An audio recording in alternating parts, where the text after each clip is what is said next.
Good morning, everyone. Andrew Douglas here in the Action News 5 Digital Desk. It is Friday the 13th, and all the scary stuff on this Friday is, for the most part, gone. There are still lots of clouds lingering there, as you can see from our high five camera in Midtown Memphis looking at downtown Memphis. Still lots of clouds. It's still very wet outside. That's a look from our downtown high five camera. We still have showers and there's still going to be those clouds out there, but that major rain that we had yesterday, whew, man, it dumped a lot. In fact, we were talking to meteorologist Patrick Ellis earlier this morning. Patrick, you were saying that some areas, I think it was near Germantown or outside of Germantown, had 6 inches yesterday. Wow. Almost seven. Almost 7 Whoa. out.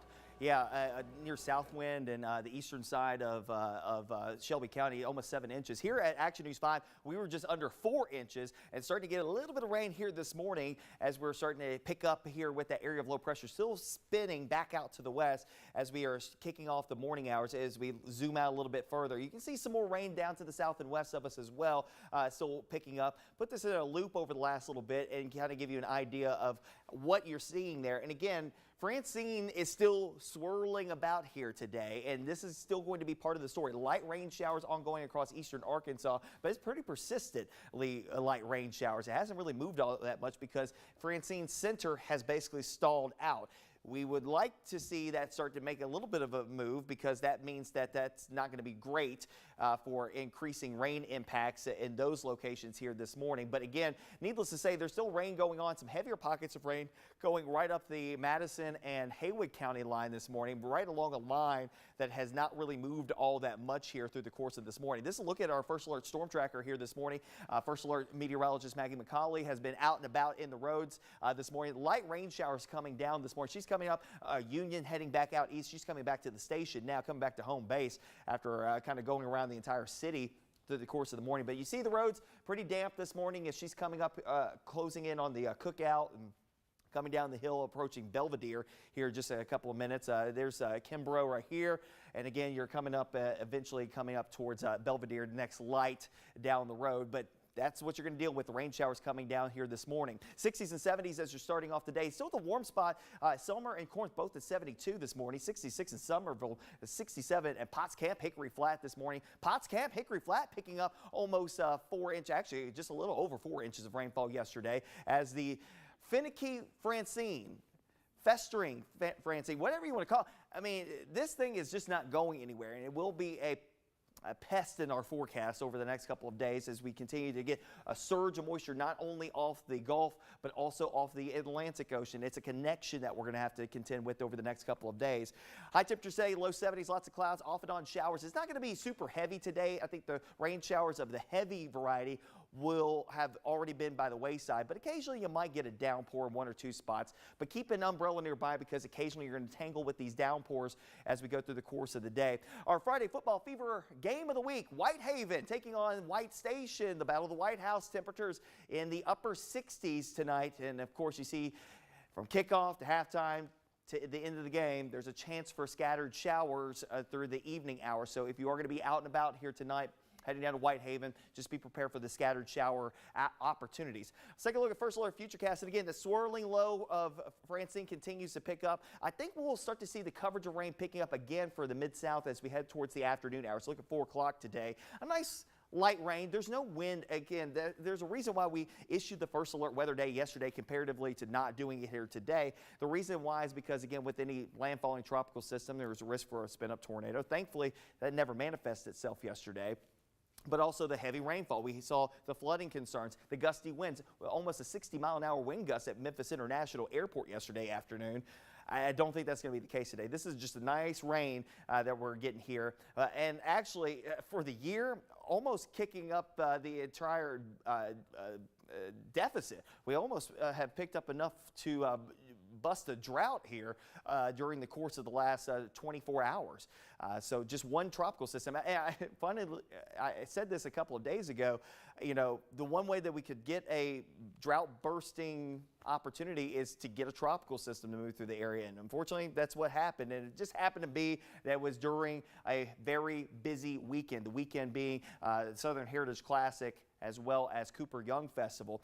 Tomorrow morning, most of the rain tends to be out east, again across the Tennessee River Valley from Pickwick back down south towards Birmingham, Alabama. We'll still have some showers here as well amid the clouds. Some sun breaks trying to get through there. Some heavier pockets of rain develop during the afternoon hours as that band will be pretty persistent over the next couple of days. That connection to the Gulf and the Atlantic continues to funnel in moisture, and there's still a swirling area of low pressure overhead that will continue that motion, bringing in that moisture over the course of the next couple of days. Look at 6 a.m. on Sunday, still that band of rain and storms out east. Again, the highlight point for us as far as heaviest rain bands are concerned, it's going to be from like Dyer County through Crockett County, eastern Haywood County, Hardeman through Tippah, Alcorn, as well as McNairy back over towards Tishomingo and Hardin counties. When it comes down to the periods of heavy rainfall that we could pick up an additional 2 inches of rain before the weekend is out. As far as the Southern Heritage Classic is concerned, TSU and UAPB going up against each other for the second year in a row. We've got scattered showers in the forecast for kickoff. Now, understand this is for the game, not the tailgating. So if you're going to be out Tiger Lane, if you know somebody's going to be out Tiger Lane, just be prepared for the rain showers off and on throughout the course of the day. But the coverage of rain may taper off a little bit as we get into halftime and the end of the game. Temperatures easing their way down through the 70s tomorrow evening. So the lingering impacts that you can expect across the entire Mid-South, occasional heavy downpours. It won't be constant, but there will be opportunities for scattered downpours from time to time through your Saturday, Sunday, into Monday. That could lead up to some localized flooding concerns wherever the heaviest downpours fall. And pockets of gusty winds not completely off of the table either. So stay weather aware. We'll keep you advised over the next couple of days. Here's a look at that extended forecast. Today, 71, go 78 tomorrow, upper 70s and near 80 on Sunday, low 80s coming up on Monday and Tuesday. And again, it's going to take a backdoor front to come slipping through the area sometime Monday into Tuesday to kind of push all of this out. Well, what is going to cause that? Well, remember, there's a ridge of high pressure that's blocking Francine's low pressure center from going to the north. There's another low that's trying to form off of the Carolina coastline. That's going to work in tandem to push that little boundary, the one that's currently kind of the feeder band into the storm system to keep the moisture going. It's going to push that back westward. That will happen through Monday, and eventually we'll start to dry things out. That Canadian high will start to move in, and that will help to dry us out heading towards the middle portion of next week, getting the highs back in the upper 80s, at least briefly before another front approaches us by the latter portion of next weekend. But the big impact, again, through the weekend, Andrew, is going to be today, obviously, scattered showers. But some of these days here, I mean, yeah, it's not a complete washout, but there will be some periods of rain that will be quite heavy at times. So again, the occasional heavy downpour that could impact plans, something that we'll have to keep an eye on. And of course, you should stay weather aware. One way to do that on the Action News 5 First Alert Weather app. One of the concerns I know going into the remnants of Francine coming here, Patrick, was the threat of tornadoes. Is that threat gone?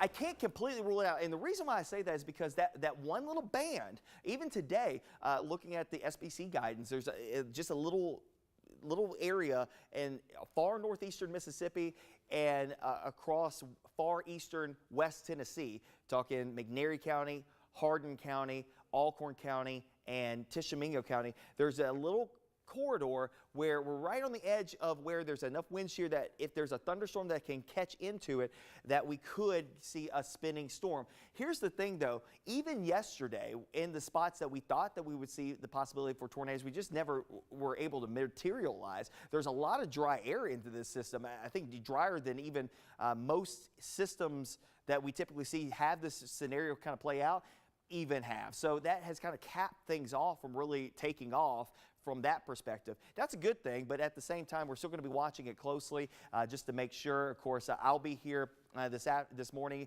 First Alert meteorologist Maggie McCauley here as well. Eric Brill's coming in for a couple of hours to kind of keep an eye on the radar before Ron Childers comes in later on this evening. Okay, meteorologist Patrick Ellis kicking us off on this Friday. We appreciate all the stuff you've done this week, Patrick, to keep us safe and secure. Have yourself a great weekend. I'm ready for a nap. So yeah, I bet. It's nice like, job. I'll be ready for that. Okay, sounds good, Patrick. Thank you.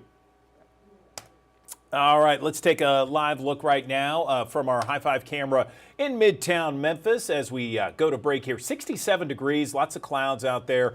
You could see, as Patrick mentioned, a shower or two. We'll be talking about the forecast throughout the morning here on Action News 5. We're going to be back in 60 seconds with some more news. Don't go anywhere.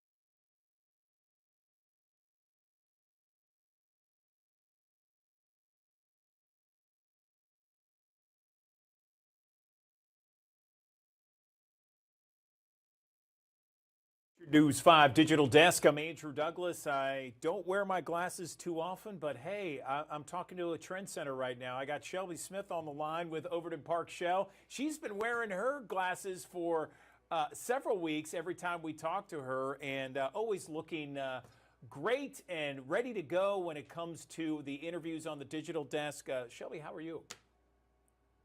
I'm good. I'm good. Thanks for following the trend. We gotta stay singing out here. Can't help but need to Yes. see. I'm with you on that. So, here it is. It's a first alert weather day. We have the remnants of Francine in our area. Tell me about the shows this weekend because I know a lot of people are kind of wondering, perhaps they're making plans for the weekend and they want to check out the Overton Park Shell and some of the venues and concerts and whatnot. What are you telling the audience? Yeah. So as you can tell, or as I'm sure you would imagine with an outdoor music venue, we kind of have to think on our toes when it comes to weather, and just the elements outside. We obviously want to keep people safe, and don't want to put them in harm's way or make them deal with conditions that are just not favorable for a concert experience. So luckily, we have a couple venue partners that have been gracious enough for us to move our concerts into their space.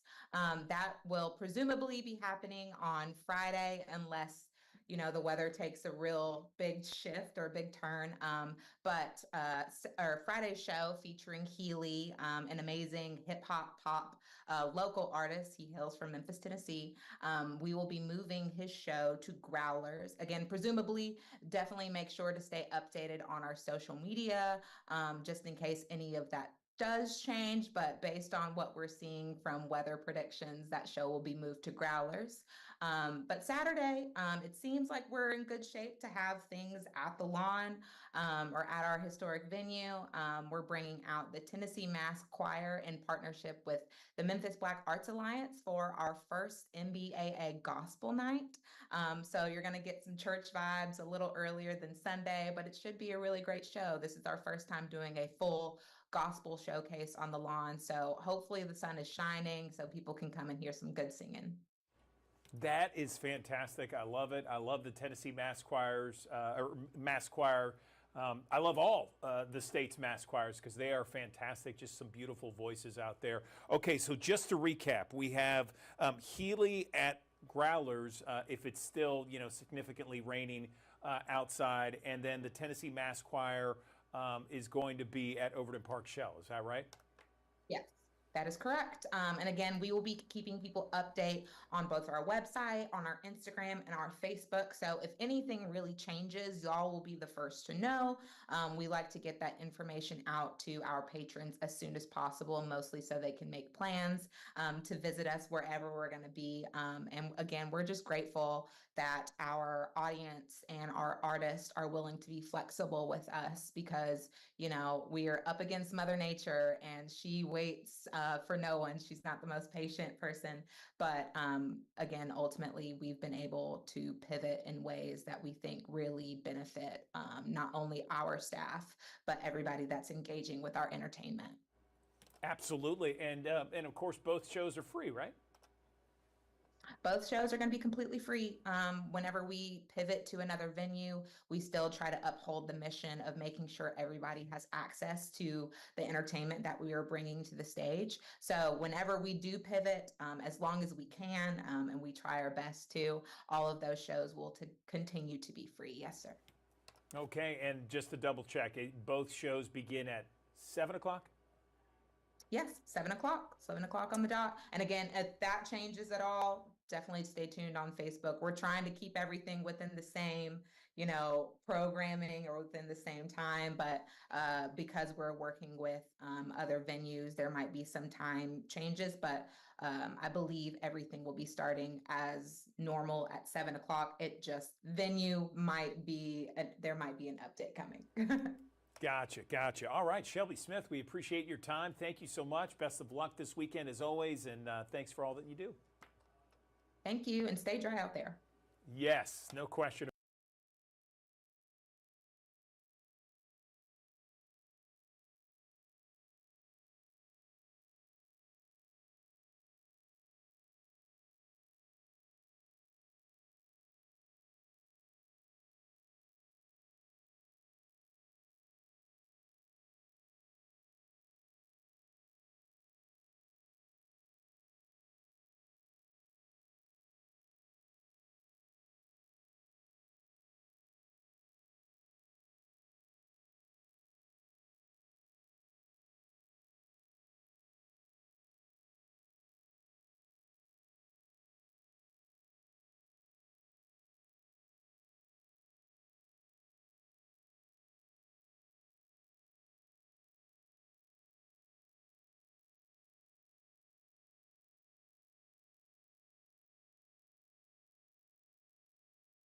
Good morning. Welcome back to the Action News 5 Digital Desk. I'm Andrew Douglas, and I'm holding the latest edition, the September edition of Memphis Magazine, and it is chock full of all kinds of great stories, including the cover story here. The first bluff city, many centuries before European settlers arrived, a community thrived here. Archaeology reveals the rich history of the first Americans in the Mid-South. Let's talk more about this edition with Anna Traverse, the CEO and editor-in-chief of Memphis Magazine, joining us on the digital desk.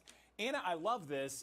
This brought me back to a book that I read several years ago. This goes back several years, Undaunted Courage. It was the expedition of Lewis and Clark, and they referred to Memphis as Chickasaw Bluffs. But what's great about this story written by Chris McCoy is that it goes back much further than that. I mean, and the artist renderings, I should say, they're amazing in the story. I love it.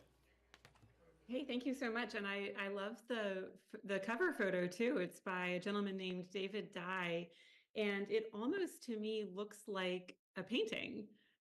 But it's a photograph of one of the mounds that First Peoples constructed right around this part of the country. So I am just so in love with this cover story. The genesis of it was a conversation that we had in one of our editorial meetings, and we were just talking about, if you're sitting somewhere in Memphis, looking out your window, trying to cast your mind back to who and what might have been here, not just 100 years ago, but 500 years ago, 1,000 years ago, 2,000 years ago. And so Chris McCoy really took that idea and ran with it and just talked to a lot of experts in the field of archaeology and learned so much about who was living here. Because of course, there were communities that were living and thriving right here in this part of what we now call the United States and what we now call Memphis. And I just think it is so absolutely fascinating to think about who those people were, how they were sustaining their lives, what their days might have looked like before European colonists came here. So we just really dove into that, and I'm so excited for people to learn more and get curious about thinking about this place in new ways. Yeah, I agree with you 100%. Something that I like to do, and I've mentioned this before, Anna, is one of the first things I like to do is check out this piece because I think it's pretty great. And it's letters to the editor, or letter to the editor, I should say, and it's your piece. I just think, and it's not because I'm talking to you right now, I love your writing style. I tell my wife, I love your writing style, and you really just we get a little glimpse of you as a person, and then Memphis and different things in your environment that affect you and you think about. I love that. I hit on that, and I hit Vance Lauderdale right away. Oh, shucks. Thank you so much, Andrew. And I'll give you a little behind the scenes peek at this month's column. The title of it is from this poem by Elizabeth Bishop that I quote in the column. But that line, I did not mention this in the column, but it's actually tattooed on my arm. So it's really meaningful to me, and so much Let's see so that again. that I wanted to be able to see it anytime I wanted to. Let's see that again. I don't think I have the Yeah, camera sure. on you there. Look Here at it that. is. And what does it say? It says dark, salt, clear, moving, utterly free. And it's by this poem called At the Fish Houses that I love so much. And it's sort of about knowledge and clarity and wisdom, and finding your own sense of a center. And so, yeah, I had someone tattoo it on me in my handwriting a few years ago.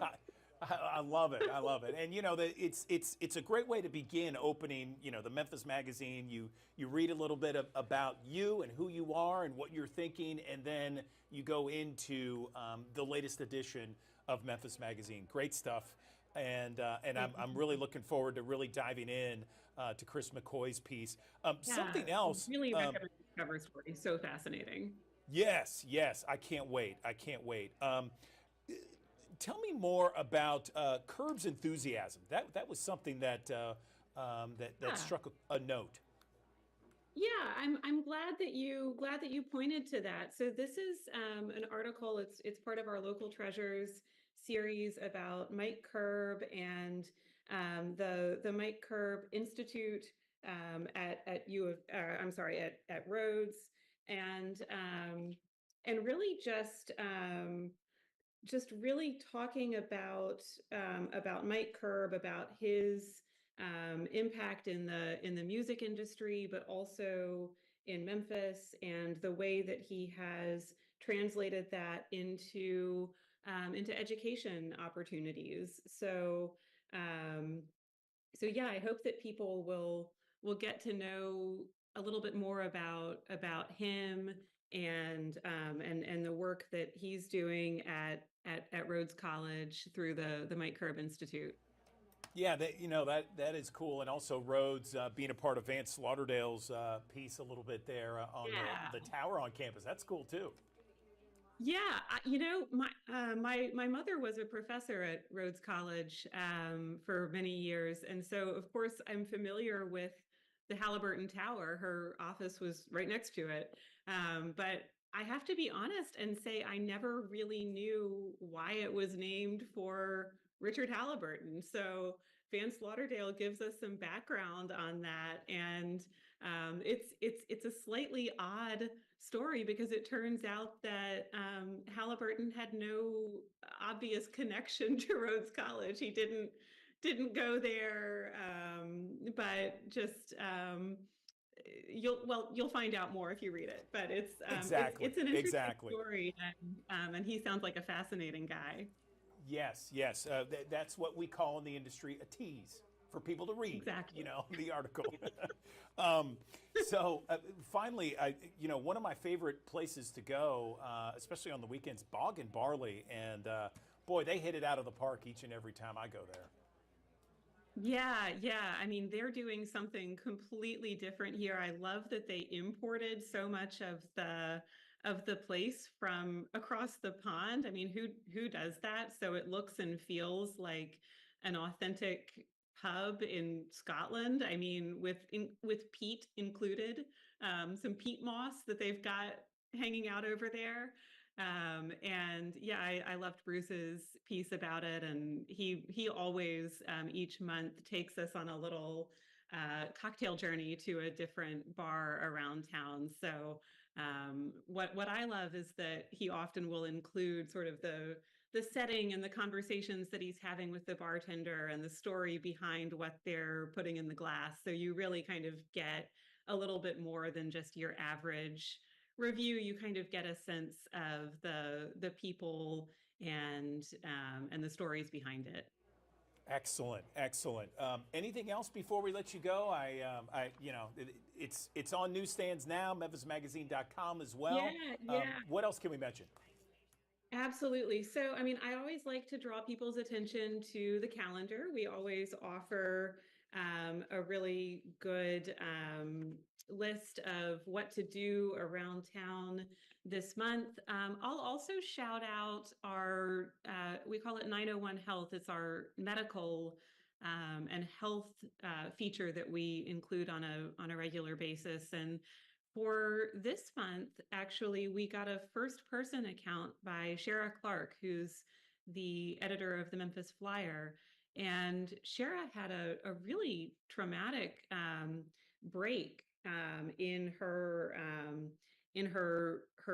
lower leg a number of months ago, and has spent time getting that treated, having a series of surgeries, doing physical therapy. So she really takes the reader through the process of getting her mobility back, getting her strength back, and we do feature these medical and health articles on a regular basis, but I just think they're so much more meaningful when there's a personal narrative behind them. So it sounds like a really painful and difficult journey, but she's getting so much better, and she talks about the doctors who have helped her get there. So I think that's a really meaningful and moving story as well. Yeah, I saw that. I'm looking forward to checking it out and reading everything. Anna Traverse, really appreciate you and your staff. I say it every time when you join us on the digital desk, but thank you for all that you do for Memphis and the Mid-South and for this month's Memphis Magazine.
Welcome back to the Action News 5 digital desk. I'm Andrew Douglas. I want to talk about some advancements when it comes to people with various heart conditions, including one heart condition right now, tricuspid regurgitation. A leaky tricuspid heart valve can cause people to have debilitating symptoms that severely impact their quality of life. For example, walking down a hallway, that can feel like a marathon. Tying your shoes can be nearly impossible, and eating can cause major discomfort. Historically, you need open heart surgery, but now there are some advancements. In fact, there's an FDA-approved way, a treatment option that can change all that. I want to talk more about this advancement, this update, with a couple of people here. I'm joined on the Action News 5 digital desk by Dr. Nadim Galou, a senior medical director at Abbott, and then his guest, Gregory, a Vietnam veteran who has this heart condition. First, doctor, over to you. Can you explain what this condition is and, beyond what I said off the top? Good morning. For having us, Andrew. A leaky tricuspid valve is when the valve on the right side of the heart isn't closing properly and blood's leaking back to where it came from. And unfortunately, for patients, this can cause a great many symptoms which can alter their lifestyle.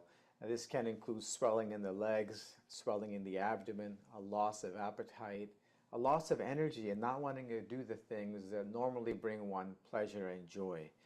And the Abbott TriClip device has really revolutionized the therapy for these patients. They were initially, or in past years, the major therapy was actually diuretic therapy, which allowed them to pee the water out. However, that can be uncomfortable. You always have to be near a bathroom. As you mentioned, surgery was also an option for these patients, but rarely offered because oftentimes it's a big surgery in patients who have increased risk for surgery. Therefore, a minimally invasive procedure like the Abbott TriClip allows patients to have a procedure with simply a puncture in the skin, and they go home the very next day. That's an amazing breakthrough. I love hearing about it. And I should mention about 1.6 million people in the U.S. have this kind of condition, one of which is Greg sitting next to you, doctor.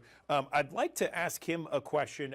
Greg, first off, can you explain your quality of life before you received this treatment and what it's like now?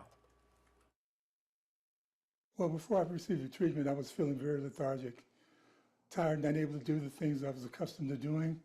And I just felt bad. So I went in to see my cardiologist. He ran some tests.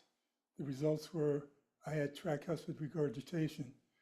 And because of my age and prior health history, he felt it would be far too risky for me to have the surgery. But he told me that a clinical trial was getting ready to start. And the trial actually was going to use the Abbott tricuspid clip. And I went through a series of tests for it. I qualified. I had the surgery, spent one night in the hospital, and then I was discharged the next day. And tell me about your quality of life now, Gregory. It was back to normal prior to the surgery. I'm able to do all the activities I'd done previously, playing golf, swimming, riding my bike, enjoying my family and friends, and just feeling that I have a better future ahead of me now. That's fantastic news. Back over to Dr. Galoo. Let's talk about what this procedure takes, because Doctor, the way you described it, it really doesn't sound like it's really all that, all that complex for the doctors that are performing it, right? One of the wonderful things about this procedure is that it is a procedure which is minimally invasive, just simply through a puncture in the skin at the top of the leg in the femoral vein. And the femoral vein is a pathway right to the heart. So you can take your device, take it right into the heart, deliver the clip, and remove the device through that same puncture. Patients simply have to lay flat for a very short period of time after the procedure. They're up and walking the same day, and they go home the very next day. It's an effective procedure, and also importantly, a very safe procedure. In our clinical trial, 98% of patients had no major adverse events at 30 days. So incredibly effective, incredibly safe, and really changes patients' lives, makes them feel better, lets them get back to the things that they really want to do. That is, that's unbelievable. It's great to hear, and I know that there are thousands of people that watch us here on the digital desk wondering where they can get more information about this procedure. Perhaps they have this condition, or they know somebody, have a family member. What can they do in order to get more information about it? Audience can go to abbott.com, where they can learn a lot more about the Abbott TriClip device, but also many of the other great devices that Abbott has developed that improve patients' quality of life. And I would encourage them to go to abbott.com, but also if they're having any of the symptoms that Gregory described, please don't ignore them, discuss them with your physician. Yeah, and Gregory, anything you would like to say to our audience that perhaps You know, there are people out there feeling lethargic. They don't understand why. Perhaps they think it's just getting older. It's a part of life. What would you tell them?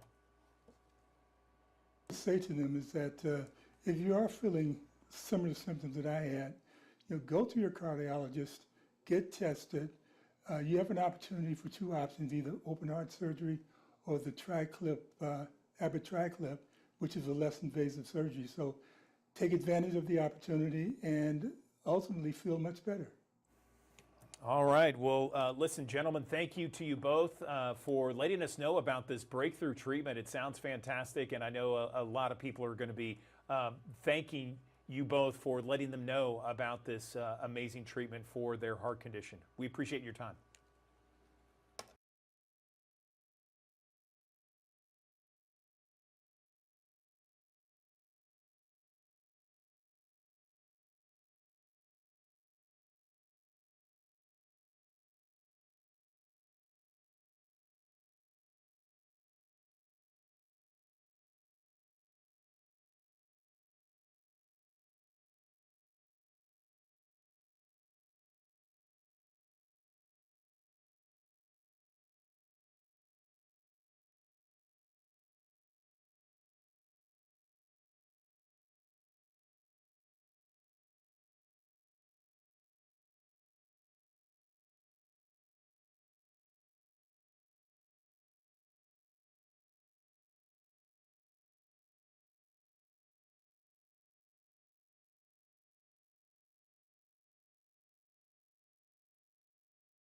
To the Action News 5 digital desk. I'm Andrew Douglas. I want to talk a little bit about food expiration dates. They can be really confusing when you think about it. I mean, you see best by, used by, sell by, all these different things. So what do all of them mean, and when should we not buy those, and when it's perhaps okay to buy it?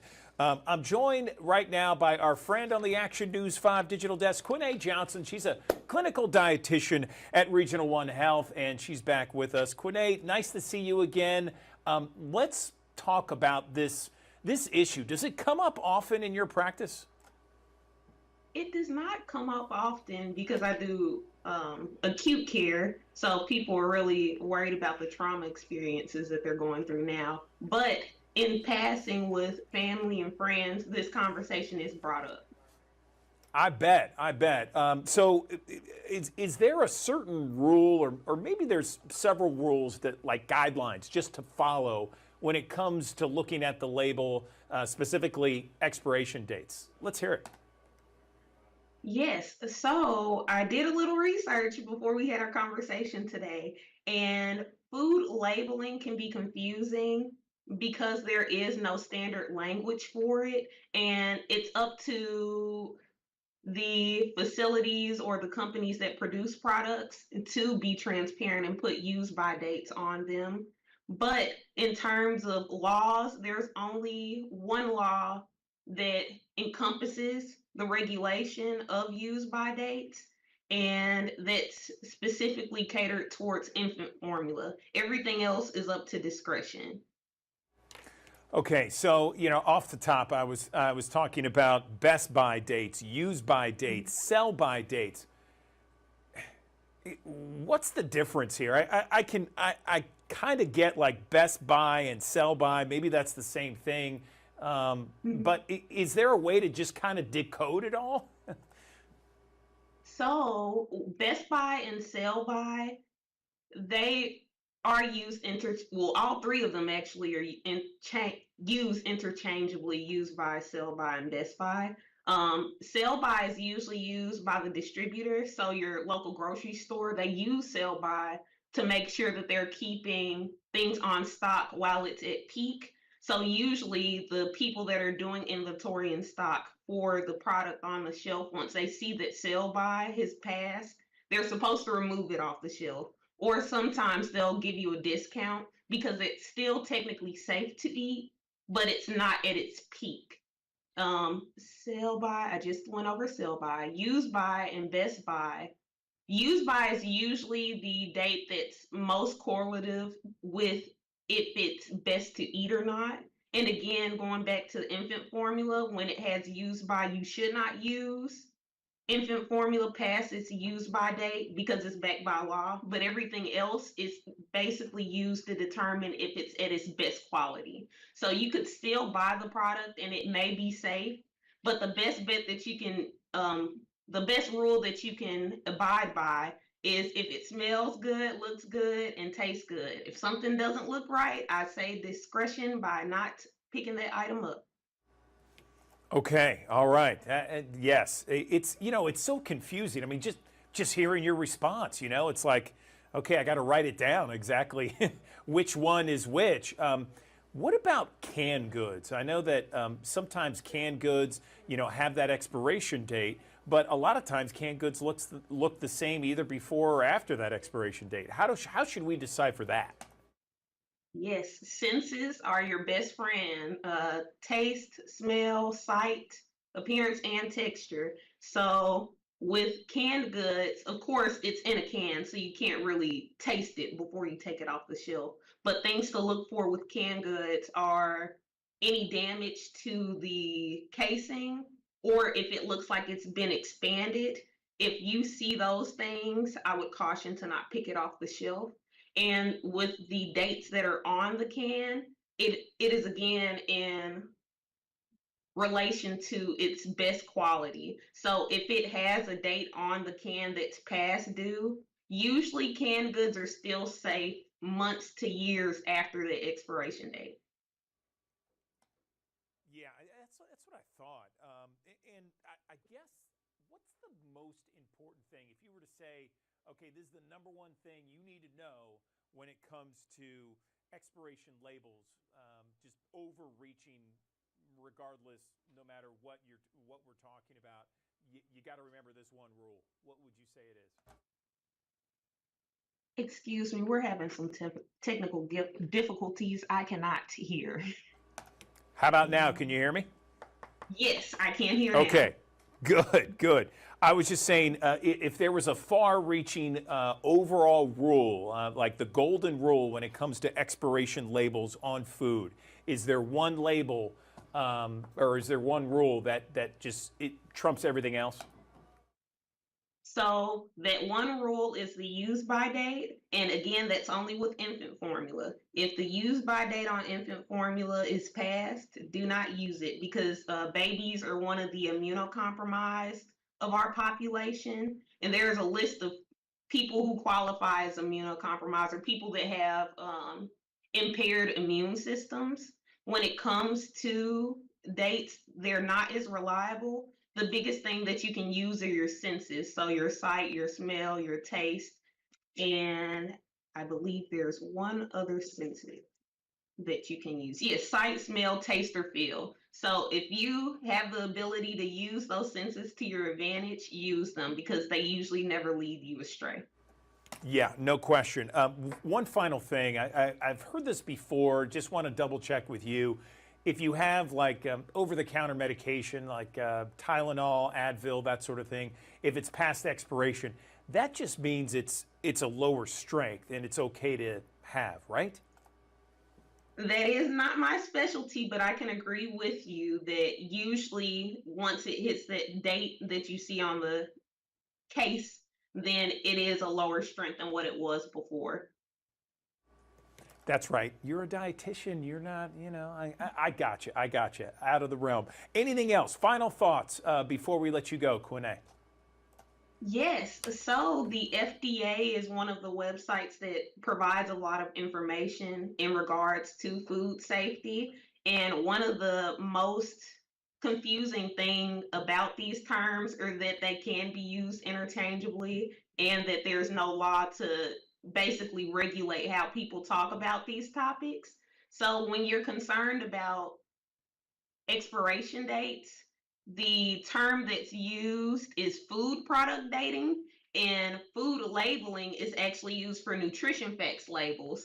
And they're very close because they're in the same realm, but it can get confusing really fast. So if you want to do further research, the FDA is a great resource, and specifically the USDA of the FDA, which is the U.S. Department of Agriculture, has information. And if you want to get even more specific, the Food Safety and Inspection Services, which is FSIS. That is the entity that handles all those topics. She is clinical dietitian with Regional One Health, Quinay Johnson, joining us on the digital desk once again. Quinay, appreciate the info. Thank you so much for spelling it out for us and really just kind of letting us know how confusing it can be and where to go to get the right information. We appreciate your time. Thank you. You all have a great day. Okay, you do.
Good morning. Welcome back to the Action News 5 Digital Desk. I'm Andrew Douglas, and living with eczema. If you have it, or perhaps you have a family member that does, it can be so difficult and so very frustrating for those caught in that relentless cycle of chasing flares and the redness and the itchiness and the rashes that occur.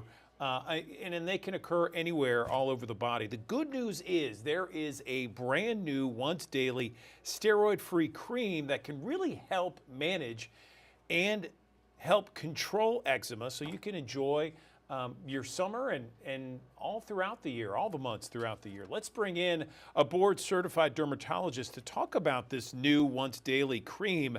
I'm joined now by Dr. Adam Friedman.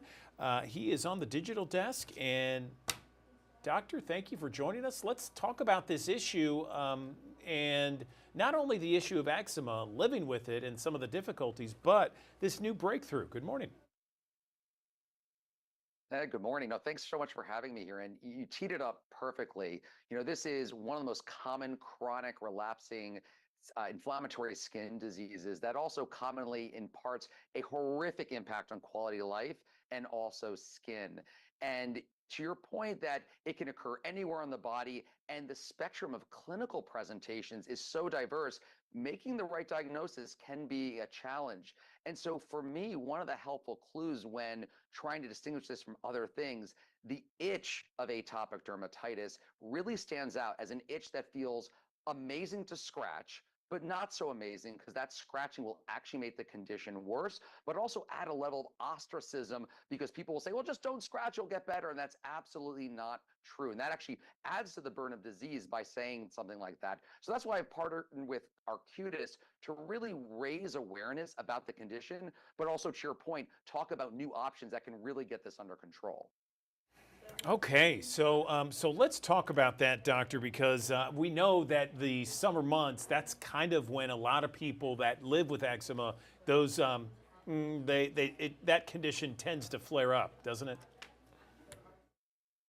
It can, so the physical heat, which we've had plenty of, the sweating that ensues, but also products we use to protect ourselves from the sun and from bugs, all of those can uniquely worsen active disease or even wake it up to begin with. But this is a year-round problem. Different elements, different environmental factors can trigger this. So patients are worrying about the next flare even during a flare, which absolutely sounds horrible. That's a really horrible way to live in terms of foreseeing when this is even going to get worse. And the summer can certainly do that.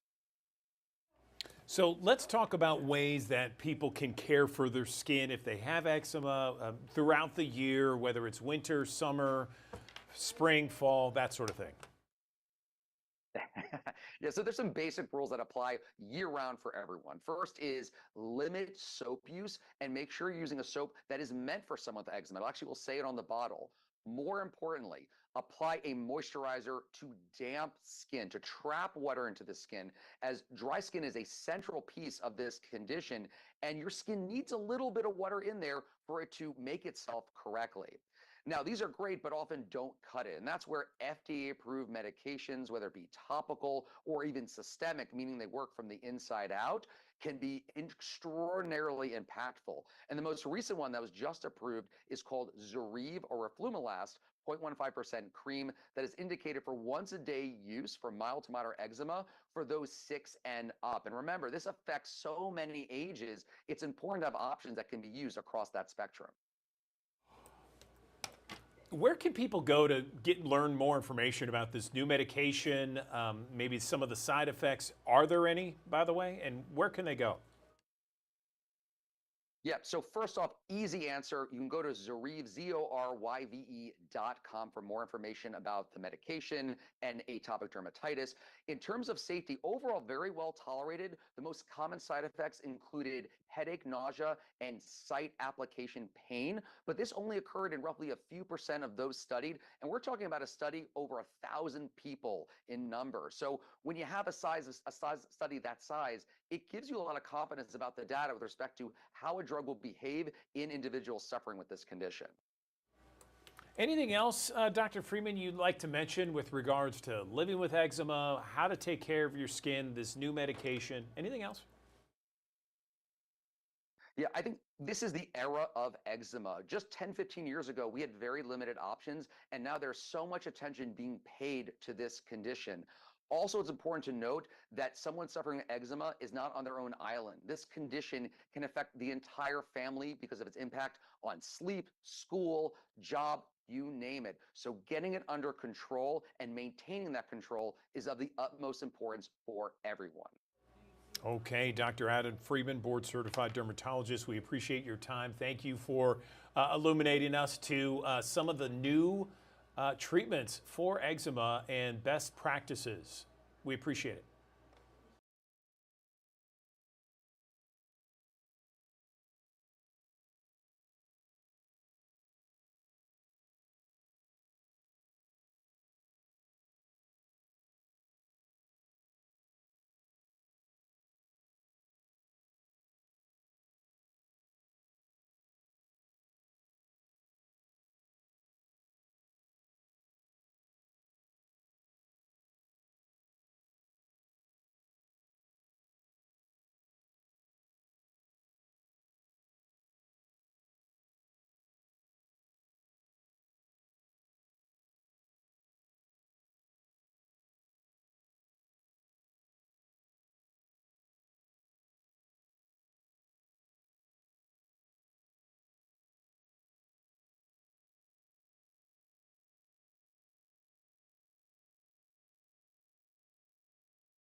To the Action News 5 digital desk, I know there are plenty of people across Memphis and the Mid-South that are excited. I'm talking to my next guest because we have a lot of Pittsburgh Steelers fans across our area. I'm joined now by NFL great Merrill Hodge, and he is wearing his Pittsburgh Steeler 33 number there as he talks about, for us anyway, how to tailgate like a pro. Merrill, great to see you on the digital desk. So if someone's tailgating, whether it's college or professional football, where do they begin? Good morning.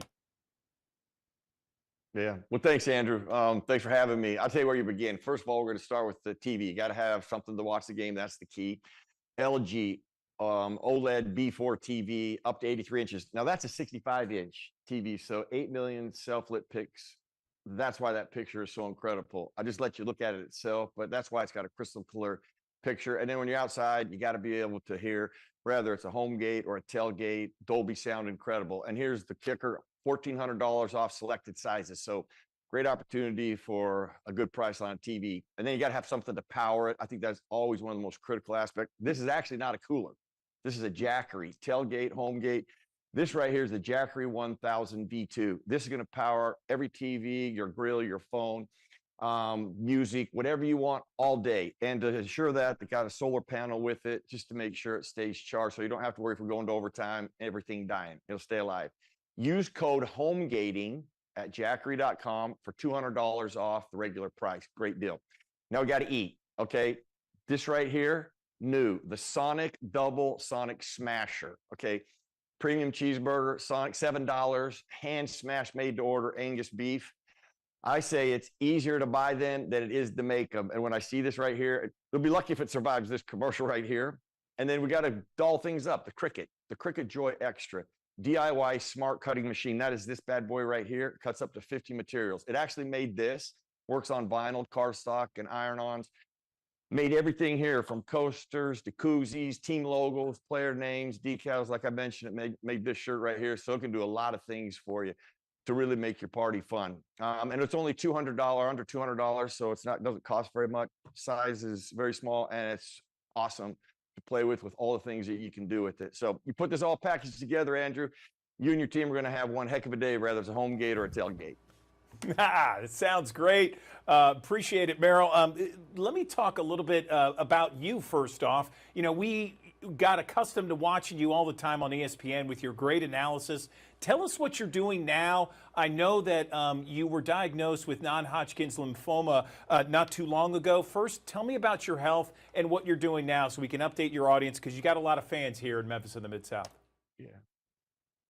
Well, Andrew, I appreciate it. And, you know, Steeler Nation, and there's just football people that love football. I love that. I actually get to speak a lot throughout the country to corporate events, a lot of different events. I share a message of find a way, and find a way to help me live a dream and fight to live. But the message is not really about me. It's about what people can do and the control that they have in their lives, the power and the tools that they have.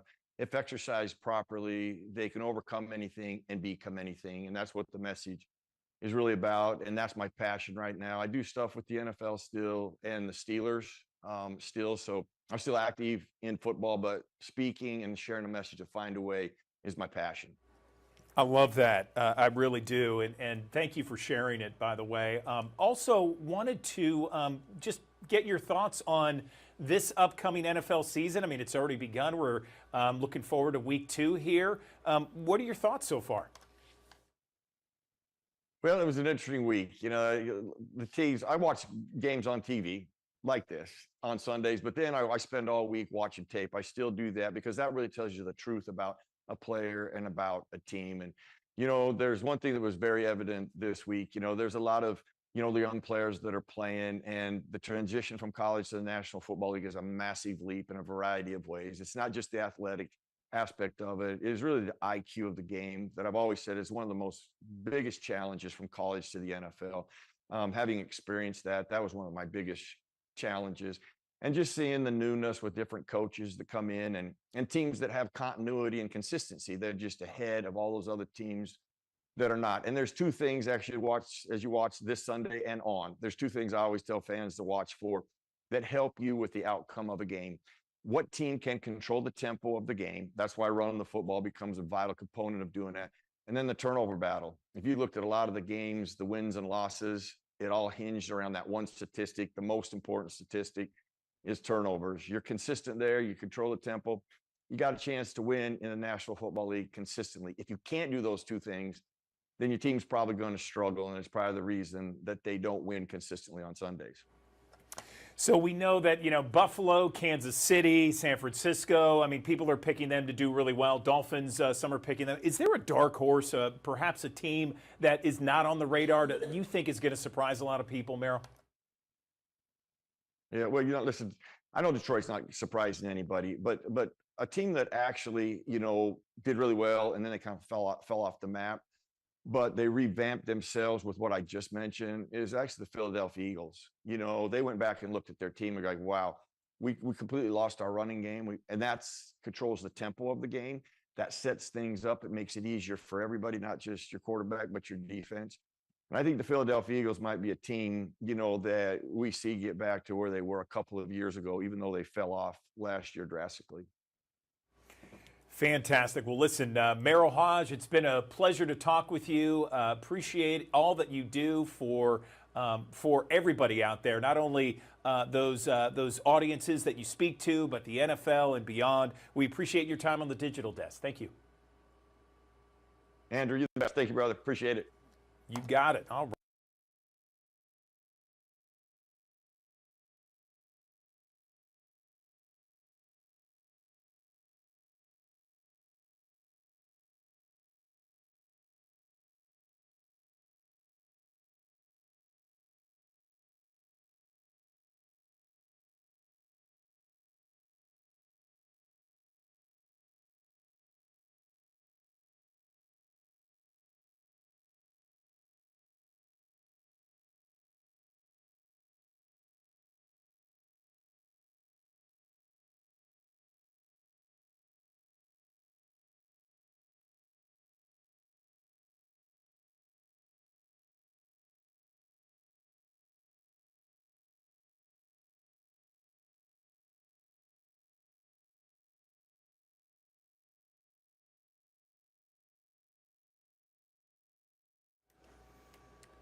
Good morning. Welcome back to the Action News 5 Digital Desk. I'm Andrew Douglas, and September is Suicide Prevention Month. Youth Villages is always looking for ways to make sure that they engage students, parents, family members, so that there is an idea and an understanding about anyone's mental health. And if there is a need there, to get that need as soon as possible, get that need taken care of. Awareness on mental health, so key. Let's bring in someone that can help us understand a little bit more about the need for awareness. I'm joined now by Michael Stemkowski. He's Clinical Services Director at Youth Villages. Welcome back to the Digital Desk, Michael. Thanks so much. So when it comes to awareness of suicide prevention and just the need for better mental health out there, where do we begin when we discuss this topic? Good morning. Yeah, good morning. Thank you for having me back, Andrew. With Suicide Prevention Month, one of the things that we're focusing on here at Youth Villages and many of the agencies out there is supporting connection, connection to information, connection to resources, connection to those around us as a way to prevent suicide. That's great. And so when you talk about connection, is it sitting down with someone who has these thoughts? Is it more than that? Describe what that means. Sure. At Youth Villages, we work with a lot of young people and families. And one particular young lady that we worked with a few years ago, her name was Katrina. She was really struggling with, just some basic food, health, resource needs. And so sometimes that connection to young people is helping them to get what they need through resources that are physical, but also mental health resources. We know the young people that we work with come from hard places. And how do we get them connected with mental health resources if they live in a rural setting?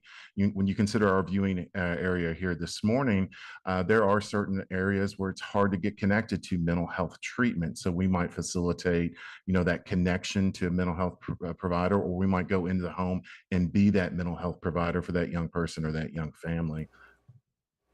Where do people, Michael, make the biggest mistakes? And I'm talking about parents and, Sure. and guidance counselors, caregivers, that sort of thing. Yeah, I think with today's information, we definitely during September, there's a lot of information that goes out about what are risk signs and then what are warning signs. And what it gets down to in terms of connection is, do we feel comfortable talking with one another, with individuals who may be experiencing some risky thoughts, right? And that would be like if an individual were to talk about killing themselves, or feeling hopeless, or feeling like they have no reason to live. That's a really great opportunity, both for professionals and for parents and teachers, to go ahead and start to have that conversation. One of the things with Suicide Prevention Month is that we want to focus on reducing that stigma, that it's okay to talk about this. If we see something, go ahead and say something, start that conversation, because often we may be that gateway to connect an individual to information, resources, or the mental health treatment that they need. Sometimes we can just listen, and that's probably one of the things that, Andrew, to your question about if there's one thing we could improve or sometimes we might stumble with, is how well do we listen when somebody's expressing that issue that they're dealing with, that concern or that need. No question. So if there were some bullet points, Michael, that we could, list for the thousands of people that watch us here on the Digital Desk, if we had like maybe 3 or more bullet points, where would you begin to really kind of maybe assess, or signs, that sort of thing, begin when it comes to someone who might be in trouble, and what to do afterwards? Yeah, thank you for that. So, I mean, what we're trying to do is support help seeking. So, how do we connect those individuals? And starting with social support is just asking those questions like, do you have someone to talk to about this? So, an immediate connection to a resource might be like a reach out to a lifeline like 988, or to get someone connected to a counselor or a trained professional who can start that conversation. The next thing is just on that social support piece is like, what are the things that they say that they need? So if it's a shelter issue for homelessness, a lot of the young people that we work with may be experiencing adversity related to housing or income or food, and those meeting those basic needs, those tangible needs, getting them connected to those. And then in terms of the mental health aspect of that is just starting those conversations with individuals to help build up positive relationships in their family, in their networks, their social networks, and with others that they may have contact with. Is there a place online, Michael, that you can give our audience to really kind of understand a little bit more about awareness, prevention, signs, symptoms, that sort of thing? Absolutely. Here at Youth Villages, you can obviously go to our website. We've got connection to resources there, but there are also national agencies out there like the American Foundation for Suicide Prevention, which highlights risk factors, protective factors, and warning signs. Locally in Tennessee, Mississippi, Arkansas, all those state offices also have connection to resources. As an example, in Mississippi, Department of Mental Health has like a Shatter the Silence program that you'll have immediate connection to both those physical and mental health resources. Those are some examples, Andrew. You know, just curious, and I don't know if you know the answer, Michael, but, 988 hasn't been around that long, but it's so good that it's here because if there's an emergency, people can, just call it right away, 24 hours a day. Has that helped, in your opinion? Oh yeah, absolutely. The wonderful thing about 988 is it's staffed by trained professionals who are seeking to engage and connect with those who are struggling with something. Sometimes we know there's a large amount of Americans who are struggling with mental health conditions, and it takes courage to reach out and ask for help. So 988 is an immediate pathway to support help seeking for those individuals. It can be done by telephone, a phone call. It can be done online through chat. It can be done through chat or text messages on one's personal device. And so these are opportunities, especially when we think about young people or young adults who may be facing some fear about reaching out for help. What does that mean? What's going to happen if I ask for help? And using 988 in this regard can help get the information that they need into the hands of those who need it. And it'll help with risk determination and connection to those next steps. Michael Stemkowski, Youth Villages Clinical Services Director. We appreciate your time on the digital desk. Thanks for shedding a light on this issue and bringing awareness to it. We appreciate your time. Thank you, Andrew. Okay, thank you. Another live look from our high five camera here in Midtown Memphis. As we go to break, you can see some clouds there. 66 degrees. We'll be talking about your forecast in 1 minute.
Thanks for joining us here on the Action News 5 Digital Desk here on a Friday morning. The lingering impacts of Francine continue to be part of our story all the way through the upcoming weekend, helping to facilitate opportunities for heavy downpours and occasionally even a strong storm or two, not completely out of the realm of possibility. Generally today it's showers that we'll have to tangle with here on your Friday. Temperatures will top out in the low 70s and a southeasterly breeze around 5 to 10 miles per hour. Friday football fever, it's going to be more so rain showers for our game of the week. Whitehaven Tigers against the White Station Spartans.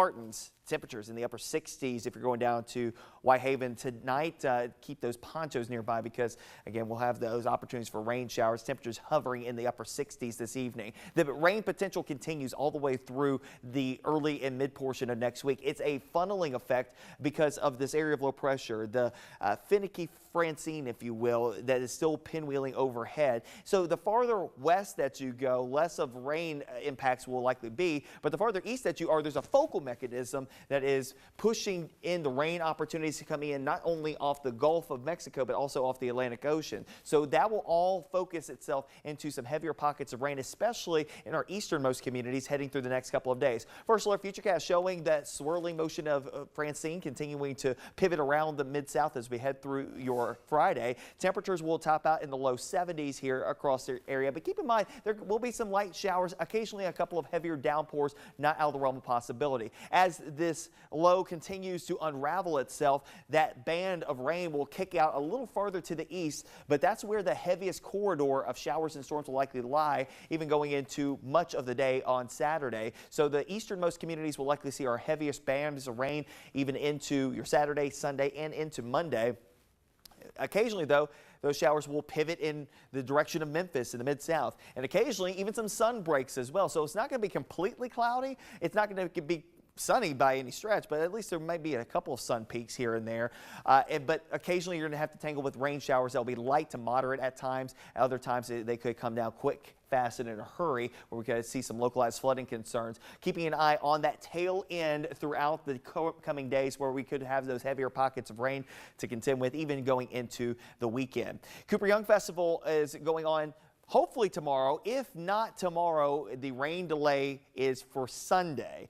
But to either day is looking wet across the area. Of course, all the artists going out there to have their art on display. It should be a fun time, but the thing is that you're going to have to tangle with some rain showers. It may not be constant. Again, as we head through your Saturday or Sunday for that matter, temperatures will top out in the upper 70s, close to 80 degrees. Those lingering impacts for everybody in the Mid-South, though. Occasional heavy downpours, localized flooding not out of the realm of possibility, and occasionally some gusty winds of 30+ miles per hour amid some of those heavier pockets of rain and storms pivoting across the area. 10-day forecast features a high of 71 degrees here today, with on and off showers continuing all the way through the upcoming weekend. Again, you might see a couple of sun peaks here and there, but expect more clouds than not. Temperatures will top out close to 80 degrees Sunday, go low 80s on Monday, and as we work our way into next week, as a backdoor front comes slipping into the area, that will eventually dry us out, push the temperatures back up into the seasonable middle 80s as we head towards the end of the week, upper 80s by next Friday, and a chance that we could finally break the pattern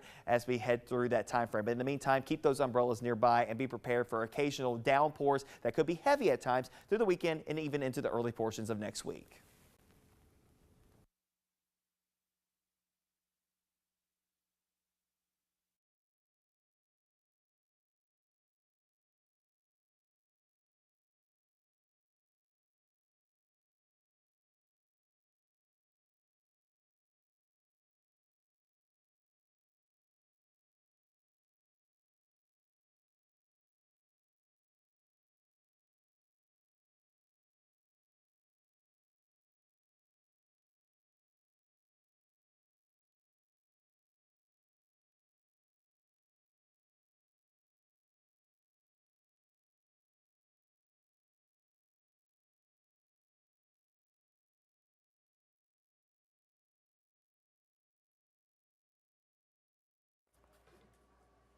Welcome back to the Action News 5 Digital Desk. The time now is 8:58, just a few minutes short from the 9 o'clock hour.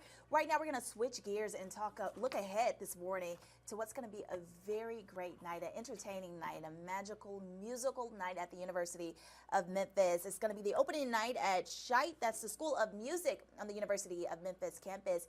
And here to tell us all about that night is the interim dean of the Scheidt School of Music, Albert Wynn. Good morning to you. Can you hear me? Good morning. I can hear you just fine. Thank you so much. No, thanks for joining us. I've been looking forward to this interview because I'm a fan of all things music, and I can't wait to discuss Friday's event. But before we get into that, tell us a little bit about the Scheidt School of Music at the University of Memphis. Absolutely. Well, the Scheidt School is positioned to do some absolutely amazing things for our students and our community. We're a full-service school of music. We have traditional training in the classical sense. We've got performance majors, we've got master's students, doctoral students. We have just started our music therapy program. We're getting ready to launch our BA. We also have commercial music. And so it's exciting to be part of a school that is so invested in its students, so invested in the community. and definitely in a rich city like Memphis. And the music tradition is terrific. You get to work with these students almost every day, so you kind of have an inside look at some of the talent there. But tell me a little bit about just what you're able to witness with our students there. Like, how gifted are they? Oh, very gifted. What my favorite part is to see how much they grow when they arrive. I've been here for 17 years, and in 17 years, I've seen students come from all walks of life. They would matriculate, and then they end up becoming really successful in their careers. We have students performing on Broadway. We have students who are teaching at institutions right now, similarly to ours. We have students who've been nominated for Grammys, and we have students who are in the field working in music education, trying to build goals and careers for other people that they're connected with. And it's just fascinating to see how their trajectory, when they begin with what they start with and then where they end up. The world is open to them. Wow, so many talented students, and it's great to hear that they go on to do great things. Let's talk about Friday's event. Give me a look inside. What should we expect? Oh, we are certainly excited about Friday. It's our big opening event, and so what we're doing is we are showcasing our students as the major contributors of art and music. We have the wind ensemble to start off with. We also have the orchestra who is going to perform. We have student combos performing, and we're also having the jazz band, the Southern Comfort Jazz Orchestra, performing with us. So it's a variety of different ensembles. It promises to showcase the breadth of what we do at the School of Music. And we've been working really hard to make sure that it's going to be an exciting evening and a home run for everyone who attends. And this is an annual event, right? Is this the 111th season, I should say, of the opening night? Well, it's certainly our school has been open for that amount of time, and I can't remember offhand how long the actual opening night event has been going on, but it is annual, and I think roughly, I mean, for sure, it has been going for at least the last 5 years. And I apologize not for, as the interim, I'm not quite sure how many years that's been going. But it's certainly something that we work really hard to put on, and we're very excited about the event for sure. Is there any inspiration behind the set for the viewers who they plan on coming? Like, what will they see? Will it kind of play off the Memphis music culture or what? Well, I think a lot of what we've done is we're building it, off of our strategic plan, to elevate and to rise. And so a lot of the themes follow that and energy. I think that a lot of the pieces that we will be performing and a lot of the music that we're going to be performing is intended to be energetic, full of fire, uplifting. All of these things that we hope to inject into our community as well. Well, Albert, you certainly brought the energy to the Action News 5 digital desk. This is a great event. We are looking forward to Friday. Give us some additional information. Tell us what time it kicks off, how long it's going to last, and if we need tickets. Absolutely. Well, the event is free, but we will need people to get tickets. The tickets can be purchased at or received at memphis.edu/music. And then, following the links to claim your ticket. The evening starts at 7 p.m. On Friday. So we'll be ready to receive everyone and show them a great time. Alrighty, was there anything else you wanted to add that I did not ask you today about Friday's event or the Scheitz School of Music? Well, other than we are excited and we are thrilled to be able to have an event like this, I want to thank in advance the Truist Charitable Fund for assisting us in showcasing this event.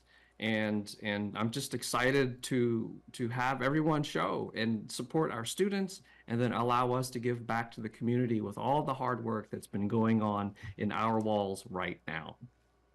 Memphis talent on display this Friday starting at 7 p.m. Albert, thanks so much for stopping by the Action News 5 Digital Desk. Looking forward to chatting with you again in the future. I'll see you, okay? Thank you. Thank you.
We are talking with someone within the Methodist Transplant Institute who donated one of her kidneys to a stranger about 7 years ago. I'm joined now by Joanne Morris. She is someone who did this within the transplant unit. She's a dietitian at Methodist. Joanne, good morning. I appreciate you joining us on the digital desk. Tell me about your journey. How did we get to this point?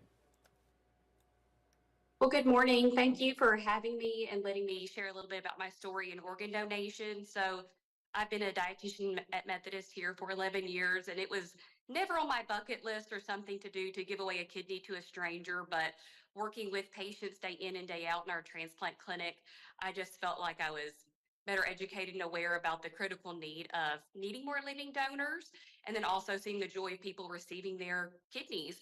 And I just felt called by God, this is something that I needed to do. That is amazing, and it's an incredible selfless act. I appreciate you sharing your story with us. And so was it just working day in and day out at the Transplant Institute where you just felt called to give your kidney to a stranger? Yes, so I mean, definitely pulls on the heartstrings to see people suffering, because kidney disease is something that affects your quality of life day in and day out. And not all conditions and diseases have treatments like kidney disease does. I mean, there is kidney transplant, so that definitely improves somebody's quality of life. I was very fortunate that I did not have a direct family member or friend who needed my kidney, but I have learned kidneys do not care where they go, and I didn't care either. And it was just important to me that somebody improve their life and get off of dialysis. Wow. Okay. So tell us about the recovery process, because I think a lot of people would be very intimidated with the idea of being healthy and then deciding to give a kidney to someone who they don't know, and that whole process. What's the recovery, and what was the recovery like for you? Right. So my surgery and recovery went very much textbook, like the team told me it would. They told me it would take 4 to 6 weeks to completely recover, and it did. I was in the hospital 3 days, went home to my family who helped take care of me. And other than, of course, the incisional pain, I had no other major complications, and that was pretty much gone by 2 weeks. So other than just taking a short pause on my life for about 6 weeks, it didn't negatively impact my life at all. That's incredible, Joan. Tell me a little bit more about how and if your quality of life has changed. Right. So before donating, I was working active, a mother, and I was able to continue doing those things. I came back to work here at the transplant clinic 5 weeks after my donation, and then we wanted to extend our family, which we were able to do. And I gave birth to a little beautiful girl about a year after I donated. I love to hike the national parks, and I go hiking and working and enjoy all my same passions. So it did not have any negative impacts on my quality of life whatsoever. And there are a lot of people that are on the list right now looking for a kidney donor, right? Can you talk a little bit about that and how people are on dialysis and they need a donor right away? Right. So living donation is the best option. It gives you so many more years of quality of life, 15 to 25 years from a living donor kidney, which is amazing to think that you can give somebody an extra 25 years of those big milestones and small moments with their families. Dialysis, of course, is a great way to maintain your life till a transplant, but it's not optimal quality of life. And so that's where living donors and deceased donors can come in to kind of bridge the gap. What do you wish everyone knew about organ donation? Maybe some misconceptions out there. Right. So some misconceptions is you don't have to know you're a recipient. Kidneys do not care where they go. Number two, you don't have to be in perfect health. I've definitely, working with the transplant team for the last 11 years, we take donor safety as a top priority. And I fully trusted them with my own donation evaluation that they would have never pushed me through if I wasn't a great candidate. So you don't have to be in perfect health. Don't rule yourself out. You also don't have to be a remarkable or completely inspirational person. You can just be a regular person like me to do this. And it's been one of the most joyful things I've ever done, and I don't ever have any regrets with my donation. You said you're a mother, and how many kids do you have, if you don't mind me asking? And you mentioned that you had a kid after you gave your kidney, right? I did. So when I donated, I had a 2-year-old beautiful boy who is going to be 10 this summer. And then it was definitely important to me and my husband that we wanted to still extend our family after I donated. So for donor safety, most transplant teams ask mothers consider waiting 6 months to a year after donating to have another child. And then I gave birth to my beautiful little girl about a year after I donated. Wow. Okay. Is there a place where someone can go online and just kind of learn more about, not just your story, just the whole process? Correct. So you, of course, can learn at our Methodist Hospital University website. And then you can go to the bigaskbiggive.com or the National Kidney Foundation. There's so many good quality resources that patients can learn about living and deceased donation. So especially if you're feeling called to do that, educate yourself. Don't rule yourself out. You can fill out a questionnaire online, and then a nurse coordinator will call you to ask you more questions. Anything else you want to say, Joan? You are quite the inspiration this morning. Well, this wasn't my life plan to do this. I'm very grateful I was able to do it. There's such a high need of people to be living donors and deceased donors, and it's not as overwhelming as sometimes the misconception is. It's had no negative impacts on my life, and it's a beautiful thing just to give to really help somebody. So especially if you enjoy giving, it's a beautiful, valuable thing to do to help your community. Joan Morris, we appreciate you, dietitian at the Methodist Transplant Institute, also donated your kidney to a total stranger there. I appreciate you telling us this story, and thank you for really kind of shedding a light on not just your story, but the whole process of donating a kidney, being perfectly healthy before and after. Thanks very much. Thank you so much.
Thanks for joining us here on the Action News 5 Digital Desk here on a Friday morning. The lingering impacts of Francine continue to be part of our story all the way through the upcoming weekend, helping to facilitate opportunities for heavy downpours and occasionally even a strong storm or two, not completely out of the realm of possibility. Generally today, it's showers that we'll have to tangle with here on your Friday. Temperatures will top out in the low 70s and a southeasterly breeze around 5 to 10 miles per hour. Friday football fever, it's going to be more so rain showers for our game of the week. Whitehaven Tigers against the White Station Spartans. Temperatures in the upper 60s if you're going down to Whitehaven tonight. Keep those ponchos nearby because, again, we'll have those opportunities for rain showers. Temperatures hovering in the upper 60s this evening. The rain potential continues all the way through the early and mid portion of next week. It's a funneling effect because of this area of low pressure, the finicky Francine, if you will, that is still pinwheeling overhead. So the farther west that you go, less of rain impacts will likely be, but the farther east that you are, there's a focal mechanism that is pushing in the rain opportunities to come in not only off the Gulf of Mexico, but also off the Atlantic Ocean. So that will all focus itself into some heavier pockets of rain, especially in our easternmost communities heading through the next couple of days. First alert futurecast showing that swirling motion of Francine continuing to pivot around the mid-south as we head through your Friday. Temperatures will top out in the low 70s here across the area, but keep in mind there will be some light showers, occasionally a couple of heavier downpours, not out of the realm of possibility. As this low continues to unravel itself, that band of rain will kick out a little farther to the east, but that's where the heaviest corridor of showers and storms will likely lie, even going into much of the day on Saturday. So the easternmost communities will likely see our heaviest bands of rain even into your Saturday, Sunday, and into Monday. Occasionally, though, those showers will pivot in the direction of Memphis in the Mid-South, and occasionally even some sun breaks as well. So it's not going to be completely cloudy. It's not going to be sunny by any stretch, but at least there might be a couple of sun peaks here and there. But occasionally you're going to have to tangle with rain showers. They'll be light to moderate at times. At other times they could come down quick, fast, and in a hurry, where we could see some localized flooding concerns. Keeping an eye on that tail end throughout the coming days where we could have those heavier pockets of rain to contend with, even going into the weekend. Cooper Young Festival is going on hopefully tomorrow. If not tomorrow, the rain delay is for Sunday.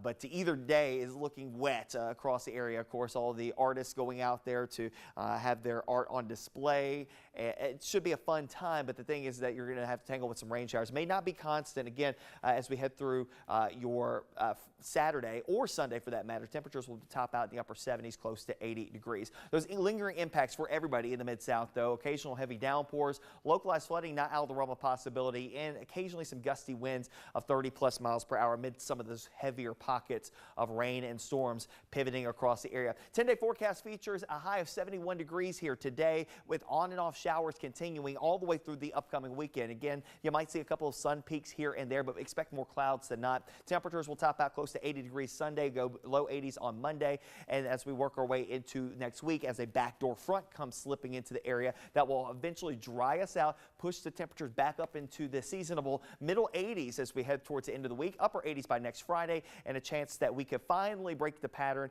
as we head through that time frame. But in the meantime, keep those umbrellas nearby and be prepared for occasional downpours that could be heavy at times through the weekend and even into the early portions of next week.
Welcome back to the Action News 5 Digital Desk. I'm Andrew Douglas. The use of illegal vapes is still very much a serious problem, especially when it comes to kids in high school. We're talking about teens, adolescents. They use these disposable e-cigs from China, and they have an extraordinary amount of concentrations of nicotine. They're highly addictive, and they're appealing to these kids and adolescents because of their appearance. They look like toys, their school supplies, and they have all these different flavors. So how do we combat this? Because right now, according to a study since 2019, 60% of youth, high school kids, okay, reported using these disposable e-cigarettes. It's an awful situation. I know so many parents firsthand that have struggled to deal with this issue. Let's bring in someone to help us and discuss this in detail. I'm joined right now by Rich Marianos, a former ATF deputy director. He's joining us on the digital desk. Rich, thanks so much for joining us. Let's talk about this problem first off. Let's just kind of outline the problem, how pervasive it is, and how much of an epidemic it is. Good morning. Thank you so much for having me. Good morning. Let's just go with the statistics of what you said earlier. If 6 out of 10 kids are using it right now, it is a huge problem, especially right now with a new school year. We've seen in the last 5 years a 2,000% increase among young adults that are addicted to these vape products, and now they're going to be going into schools.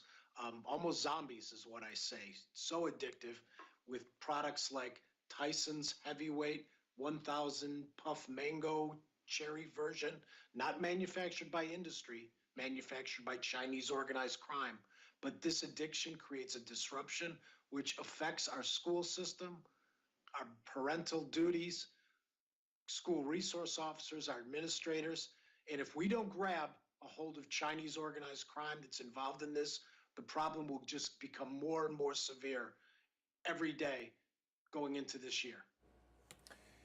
How are these kids, because I mean, both my kids are in college and they were in high school, and they would tell me certain bathrooms in the high school where these kids would vape and have these flavors, cotton candy, creme brulee, that sort of thing. How do these kids, first off, get these products? Are they being sold everywhere? And why isn't there a crackdown on this kind of thing?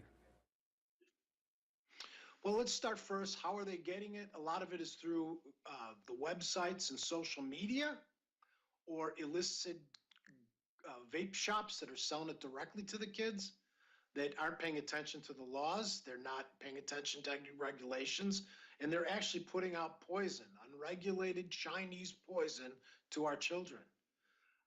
What we need to be cognizant of and understand that this is our #1 threat of national security.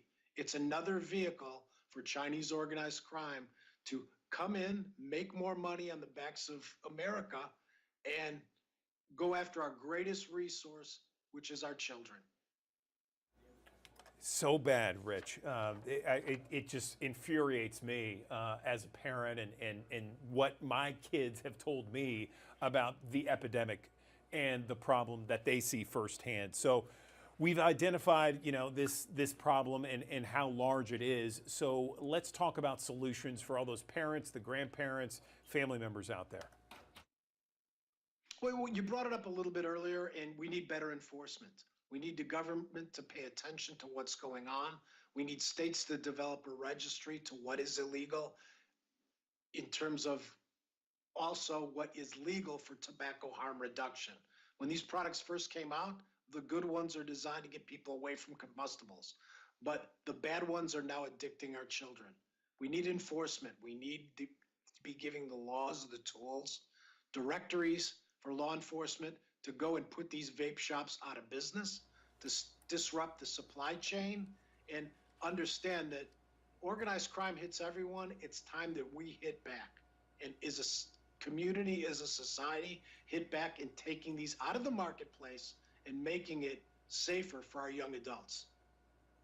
I couldn't agree more, Rich, especially when you talk about, this poison, for lack of a better term. I mean, we have no idea what's in this stuff. And, no matter where it's marketed, I mean, we have no idea what's in that, the long-lasting effects of some of that liquid, that vape liquid. Are there any places that any states that, from your best vantage point, that do it right in terms of law enforcement cracking down, anything like that? And if so, can we talk about them? Or if not, let's come up with some ideas and how we can push this to our state lawmakers. The best strategy are those that have registries that are working in concert with their law enforcement partners and coming up with a solution, working with their schools, identifying the delivery system that these young adults are using to sneak it, and then going out there again to arrest and disrupt the marketplace. Enforcement works. It always has worked, but let's go after the bad guys in the marketplace. Let's understand what the problem is and understand that the ones that are FDA approved are good for those who want to curtail combustible smoking. Everything else, it's a crime to possess, sell, and we need to get it out of the hands of our kids and enforce the government, not just to use the FDA, but give local law enforcement their tools to enforce it. The FDA is trying, but sending letters and going out there without a structured strategic plan is not the solution. We need a real law enforcement agency and real police to get behind this, to go after, again, our largest national security threat, and that is Chinese organized crime. I think a lot of parents and grandparents, Rich, are saying, hey, can you say it louder for the people in the back? You know, we have thousands of people watching us each and every morning here on the digital desk. If they want to do something and they agree 100% with what you're saying, what would you recommend they do? First thing, let's go on our website, website put together with some partners, illegalvapes.com, that has all the information on good practices, even failed practices, good articles, bad articles, but it gives the picture of how to do this and how to do it right and create a holistic approach. We can't do this in a vacuum. Our politicians have to. They must work with the school system. They must work with the parents. They must get involved in the community and hear what the biggest problems are. You talked about the bathroom vape location. They need to understand that some of these schools have locations where these kids know to go that are unsupervised, and it's a problem. It's a threat. They need to work together in this, what I call the holistic approach, rather than make these decisions in the vacuum. And then further, if it's the FDA, ATF, if it's local police, whoever it may be, that they need to use resources to target this problem. Totally agree there. Illegalvapes.com. Anything else you want to mention this morning, Rich, we haven't touched on you feels important? It's truly an epidemic that we need to crack down on and get under control. Parents need to understand that this is a terrible issue. It is affecting the way our kids are developing, how their brains are developing by the use of these illegal vape products. And they also need to take a stronger approach. Some can't just brush it away that my kids aren't in gangs, my kids aren't using drugs. If vape is the only problem, it's okay, I'll live with it. That's the wrong response. It's the wrong attitude. And they need to take a more aggressive approach to jump in and realize that a product that's manufactured for kids by organized crime needs to be taken very, very seriously. And it's not only a threat to public safety, but it's a threat to public health. Illegalvapes.com. Rich Marianos, former ATF Deputy Director. We really appreciate this discussion this morning on the Digital Desk. Thank you for letting us know about not only your website, but also best practices to crack down on this awful epidemic that's affecting so many teens and adolescents out there. We appreciate your time. Thank you so much for giving me the opportunity to share the correct information out there.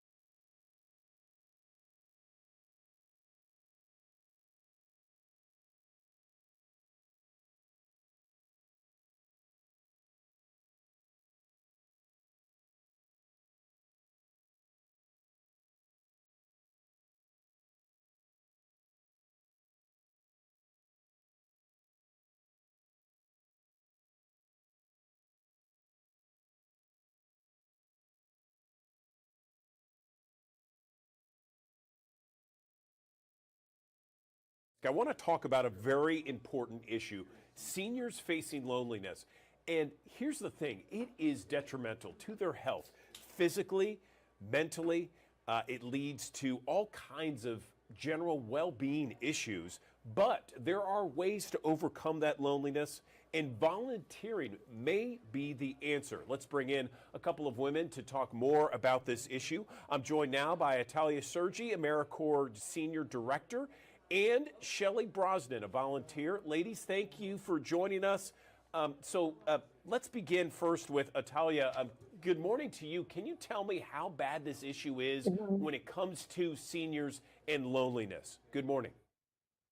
Good morning. The U.S. Surgeon General has released a report that shares with us that we are in the midst of a loneliness epidemic. And loneliness and isolation can have far-reaching impacts on a person's health and well-being. For older adults specifically, social isolation and loneliness can contribute to depression and anxiety.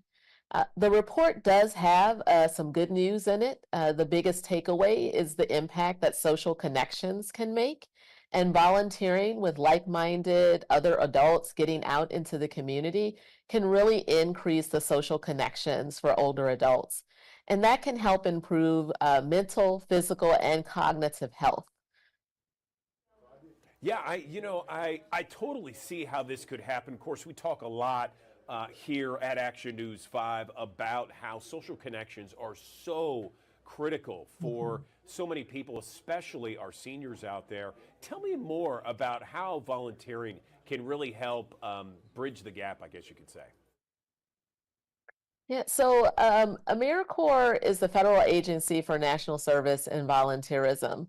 And AmeriCorps seniors, we focus on adults that are 55 years of age and older, engaging them in service, helping them to make those connections through our 3 signature programs. We have the RSVP program, the foster grandparent program, and the senior companion program. And so it really helps them to get out in the community, to make connections, to find purpose. And those connections become really important. So Shelley, who is here with me today, has been an RSVP volunteer since 2016. And she really values those connections that she has made through her volunteerism. Yeah, Shelley, over to you. I'd like to just kind of dive in a little bit to what was just said. I mean, volunteering from your perspective, because I understand you're a volunteer, what have you seen? I think it makes a big difference. It makes a big difference in my life. It's very important for me, but I also feel that I know that I'm giving back to my community in a very purposeful way. I'm helping seniors that might not be able to get to medical appointments or get groceries, have a chance to be able to do that. They maybe don't have family around, or they're not driving anymore. They can now get to those appointments and get to the grocery store because of volunteers who are out there helping them. And it's a real, I think volunteering it's kind of a win-win situation, because it does as much for me, for my life, as it does for the person that I'm helping. And there's so many ways to give back. You can commit as much time as you would like to volunteering. I do about 10 hours a week, and I still have time to travel, read, exercise, visit with my family and friends, and I've made a lot of friends. So it's widened my social circle through volunteering. I've made friends, and we get together outside of volunteering, but we also see each other at volunteer events. So we build up each other's lives also, along with helping our community. That's fantastic. I appreciate you sharing with us. I agree, volunteering can do wonders for both the person who volunteers and the organization or the people who benefit. I just wanted to ask, Atalia, back over to you. Tell me how AmeriCorps is involved. I mean, if we have thousands of people that watch us each and every morning here on the digital desk. If they see this and they want to help out through AmeriCorps, for example, what's the best method to do that?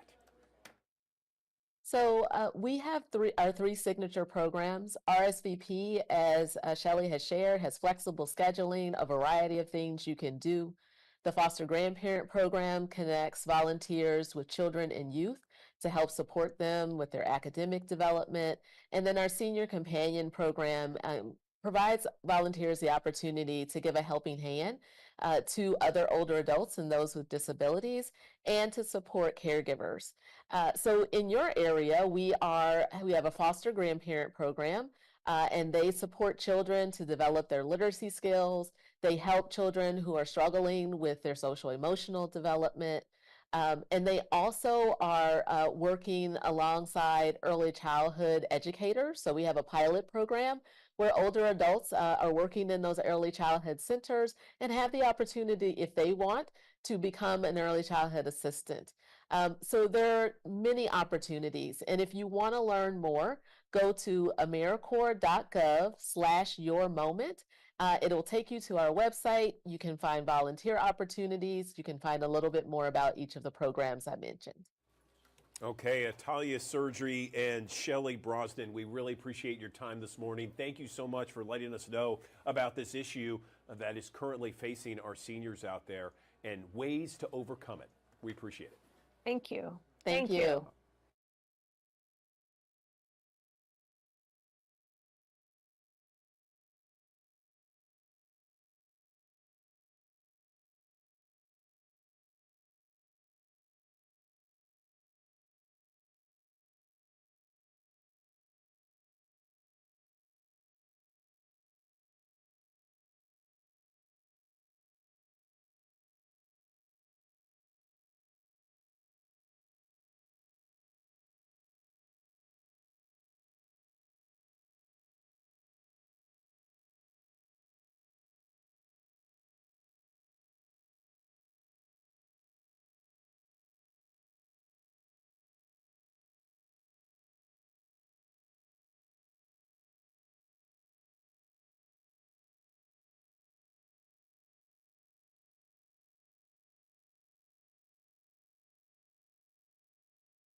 Digital Desk. People of color living with plaque psoriasis have been underrepresented in so many clinical research studies. There is now a study that's dedicated specifically to people of color with skin and scalp moderate to severe plaque psoriasis. And I'm joined right now by one of the investigators of this study, Dr. Mona Sheriari, joining us on the Digital Desk to talk more about this study and what we can gain from it. Good morning, Dr. Sheriari. Tell us about this study and what you're seeing so far.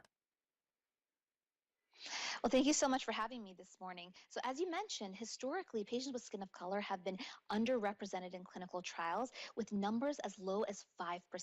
So Johnson & Johnson, who I'm here on behalf of today to address this gap, actually partnered with researchers and clinicians on the VISIBLE study, which is the first dedicated skin of color and plaque psoriasis study evaluating Tremfya, an FDA-approved biologic for this disease across skin tones. And what we found were rapid and significant improvements in plaque psoriasis and skin of color, which helped solidify that effectiveness and safety of this medication in this disease. But it also showed us that 6 out of 10 patients had 90% improvement in their plaque psoriasis, which is huge for patients suffering from this condition.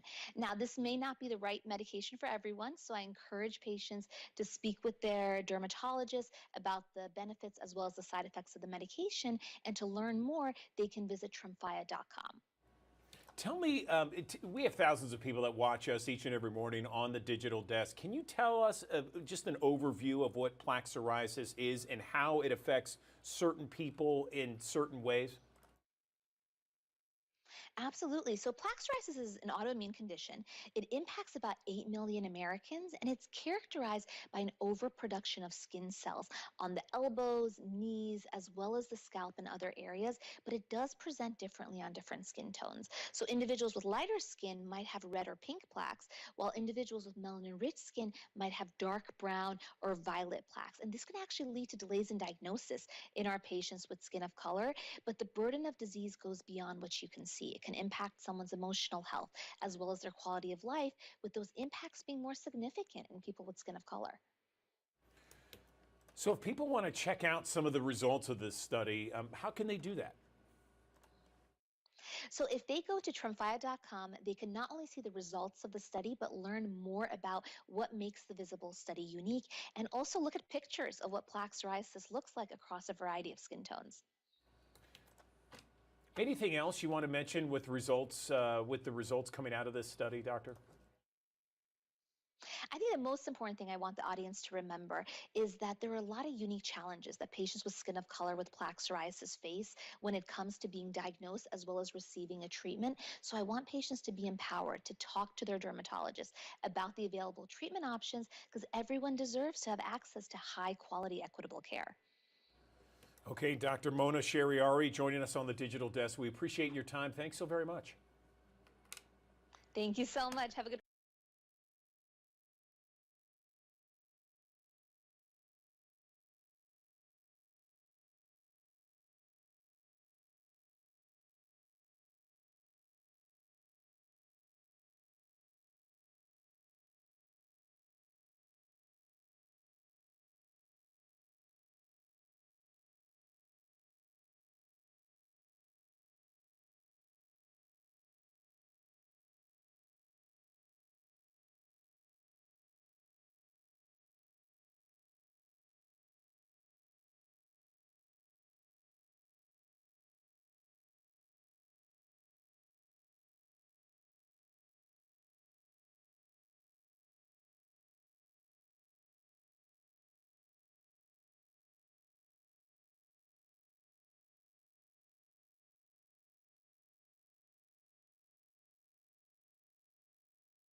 Good morning. Welcome back to the Action News 5 digital desk. I'm Andrew Douglas. I want to show you this. This is a flyer for a Taste of Memphis that is coming up Thursday, September 19th, celebrating one Memphis with endless possibilities. Let's talk more about this event with Joyce Cox. She is Senior Manager of Office of Neighborhood Engagement with the City of Memphis. Joyce, thanks so much for joining us. Tell us about this event. It's been around about 10 years, right?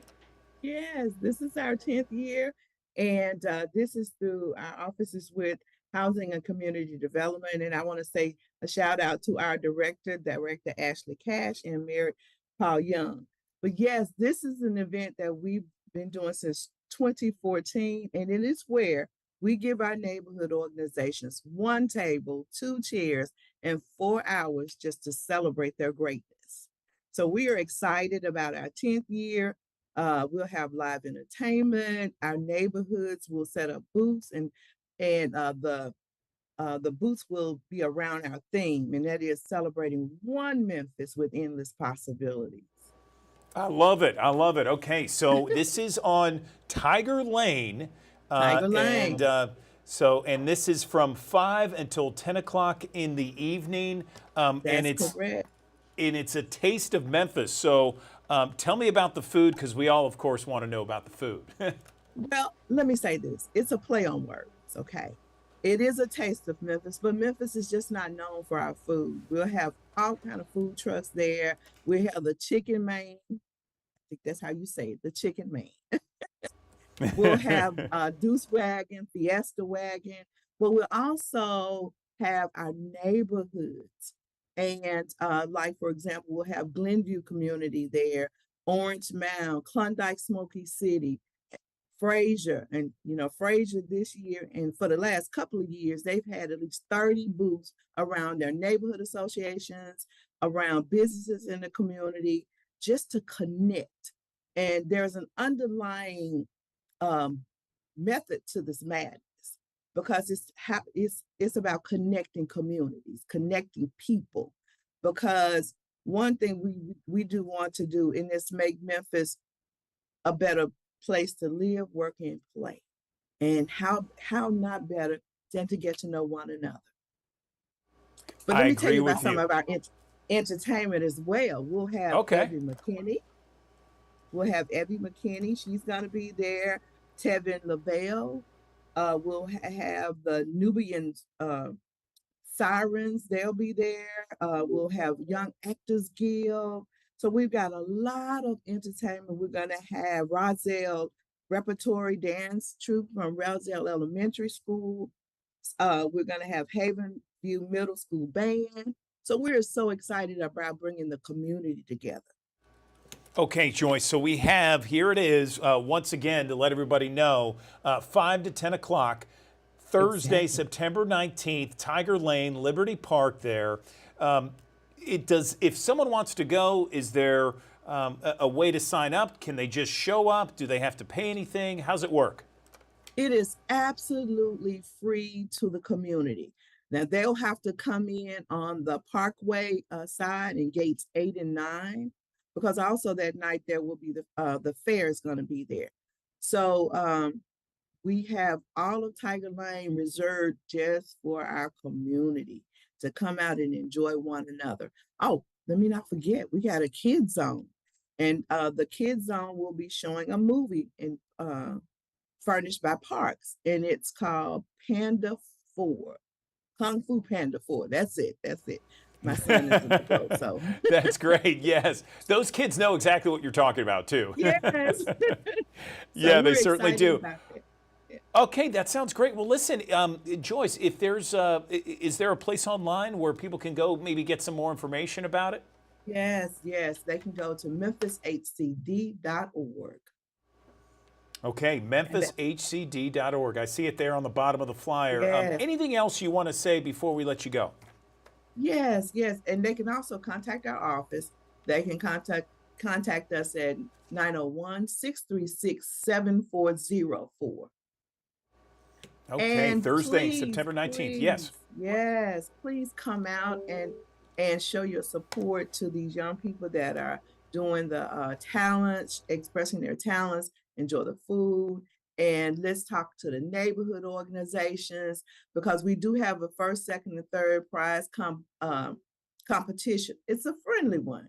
And the neighborhood organizations, they are so excited because this is our 10th year and we got some fabulous stuff that's happening out there that night. So come join us. And the mayor will be there as well. Okay, all right. Again, Thursday, September 19th, 5 to 10 o'clock in the evening, Tiger Lane, Liberty Park. Make sure you come on the Parkway side, celebrating One Memphis. Joyce Cox, thanks so much for talking about it, and look forward to an amazing event. We appreciate your time. Thank you. Thank you for having me. All right, another live look from our High Five camera here as we go to break. It is still cloudy out there. You can see 66 degrees at 9:03. We'll be talking about your forecast in 1 minute.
Thanks for joining us here on the Action News 5 Digital Desk here on a Friday morning. The lingering impacts of Francine continue to be part of our story all the way through the upcoming weekend, helping to facilitate opportunities for heavy downpours and occasionally even a strong storm or two, not completely out of the realm of possibility. Generally today it's showers that we'll have to tangle with here on your Friday. Temperatures will top out in the low 70s and a southeasterly breeze around 5 to 10 miles per hour. Friday football fever, it's going to be more so rain showers for our game of the week. Whitehaven Tigers against the White Station Spartans. Spartans, temperatures in the upper 60s if you're going down to Whitehaven tonight.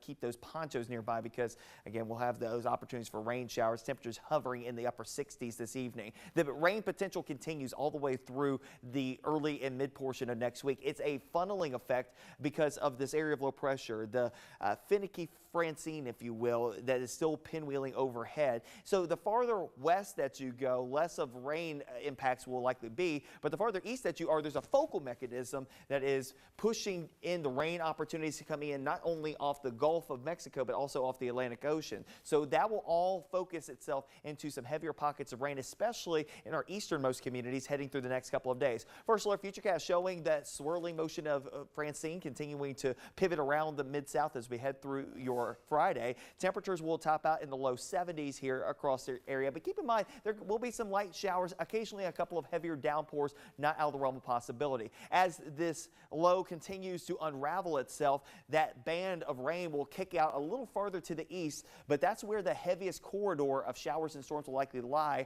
even going into much of the day on Saturday. So the easternmost communities will likely see our heaviest bands of rain even into your Saturday, Sunday, and into Monday. Occasionally, though, those showers will pivot in the direction of Memphis in the Mid-South, and occasionally even some sun breaks as well. So it's not going to be completely cloudy. It's not going to be sunny by any stretch, but at least there might be a couple of sun peaks here and there. But occasionally you're going to have to tangle with rain showers. They'll be light to moderate at times. Other times they could come down quick, fast, and in a hurry, where we could see some localized flooding concerns. Keeping an eye on that tail end throughout the coming days where we could have those heavier pockets of rain to contend with, even going into the weekend. Cooper Young Festival is going on hopefully tomorrow. If not tomorrow, the rain delay is for Sunday. But to either day is looking wet across the area. Of course, all the artists going out there to have their art on display. It should be a fun time, but the thing is that you're going to have to tangle with some rain showers. May not be constant. Again, as we head through your Saturday or Sunday for that matter, temperatures will top out in the upper 70s, close to 80 degrees. Those lingering impacts for everybody in the Mid-South, though. Occasional heavy downpours, localized flooding not out of the realm of possibility, and occasionally some gusty winds of 30+ miles per hour amid some of those heavier pockets of rain and storms pivoting across the area. 10-day forecast features a high of 71 degrees here today, with on and off showers continuing all the way through the upcoming weekend. Again, you might see a couple of sun peaks here and there, but expect more clouds than not. Temperatures will top out close to 80 degrees Sunday, go low 80s on Monday, and as we work our way into next week, as a backdoor front comes slipping into the area, that will eventually dry us out, push the temperatures back up into the seasonable middle 80s as we head towards the end of the week, upper 80s by next Friday, and a chance that we could finally break the pattern as we head through that time frame. But in the meantime, keep those umbrellas nearby and be prepared for occasional downpours that could be heavy at times through the weekend and even into the early portions of next week.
Good morning. Welcome back to the Action News 5 Digital Desk. I'm Andrew Douglas. There has been some new research that has recently been documented with the Alzheimer's Association.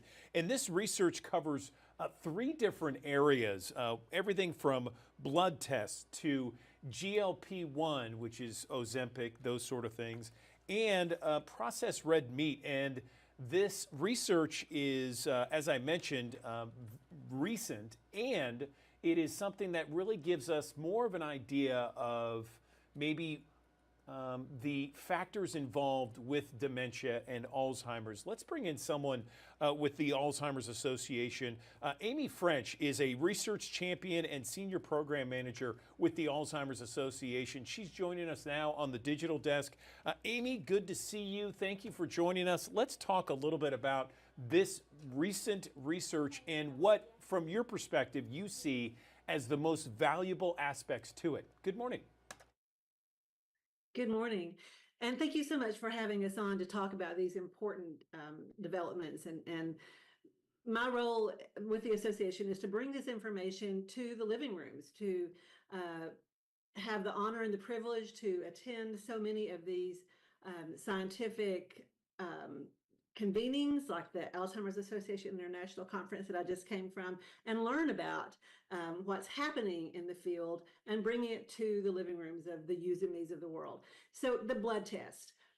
As we know, the diagnostic process for Alzheimer's disease is very complex right now, and it requires extensive cognitive testing, usually brain imaging that is expensive and not always paid for by insurance and not accessible to everyone, things like PET scan imaging.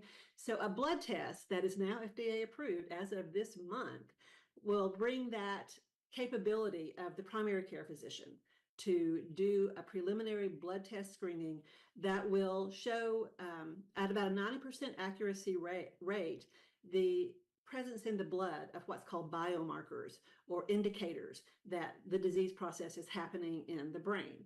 And that will, of course, accelerate diagnosis. It will eliminate the burden that is currently on specialists like neurologists and gerontologists who often have to do that preliminary screening. With that screening being done in advance, we know that there's a desert of specialists like neurologists and cardiologists. So it would take the burden off of them and enable primary care physicians to accelerate diagnosis and move forward with that. So that's very exciting and really groundbreaking news in the disease process. It sounds like it. So, Amy, just so we're clear, I just wanted to ask you, so if someone, for example, we have thousands of people that watch us here on the digital desk, if someone were to go and maybe get a physical, okay, and they draw blood, is this blood test that you mentioned is FDA approved, could they say with that blood test, okay, look, you're only 35 or 45, but you have biomarkers that suggest that you could have dementia or Alzheimer's later in life? Is that how it works? The long and short of it is yes. That test is not widely used yet. Obviously, it was just approved and made available, so it is not widely used. But that is what we envision for the very near future, for it to be a predictive test. As we know, the disease process for most chronic progressive diseases, be it kidney disease, heart disease, diabetes, and Alzheimer's disease, the disease process begins long before symptoms become obvious. And if you wait until symptoms are obvious, then the ability to manage that disease is greatly reduced. So yes, as a diagnostic tool, not yet widely used, again, just made available, but that is a very realistic and strong expectation. Yeah, I would think that anyone who has an opportunity to get this kind of test, to get it as soon as possible, because then the earlier you get it and the more that you have biomarkers, and the earlier, that means the earlier you can do things to stave off the dementia and Alzheimer's and do things to really kind of combat against some of the ugliness that we see of that disease. Is that right? That's true. And to be very clear, we do not have at this point in the research game, we don't have the ability to stop the disease entirely. We don't have the ability to prevent the disease entirely. Again, this is true of many chronic progressive illnesses as well. It doesn't make it acceptable, but it doesn't make Alzheimer's an exception in that regard.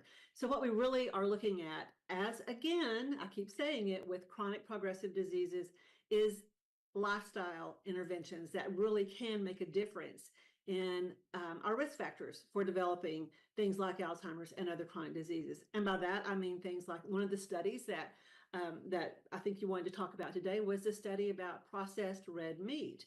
And that study backs up 100% the idea through a study that was done for over 130,000 healthcare professionals over the course of 40 years. So this is not just some fly-by-night study that goes, oh yeah, that's probably true.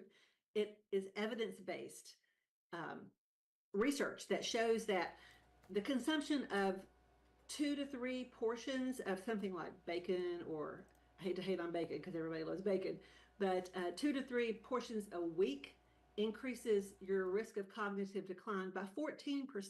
That's a pretty significant percentage, and especially in regard to something that we do have control over and we can change. That doesn't mean you have to give up bacon forever. Maybe 2 or 3 times a month, it's fine. It's probably not going to hurt you. And also the good news is that unprocessed red meats, like just your normal healthy meat that you buy that's not full of nitrites and preservatives and sodium, it doesn't seem to have any factor at this point in time on your risk.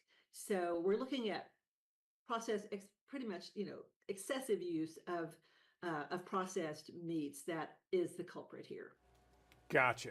So, hot dogs, sausages, bacon, those traditional things, not necessarily, like red meat when you say steak or, a piece of pork or something like that that's unprocessed, right? And yes, that's correct. And the guidelines that are in place for a healthy diet, like the Mediterranean diet, the DASH diet, all of those guidelines are still very, very much recommended in regard to overall health. We're just showing through this study that it just backs up everything that we already know about a healthy diet and the scientific evidence that's there in regard to what's good for the heart is good for the brain.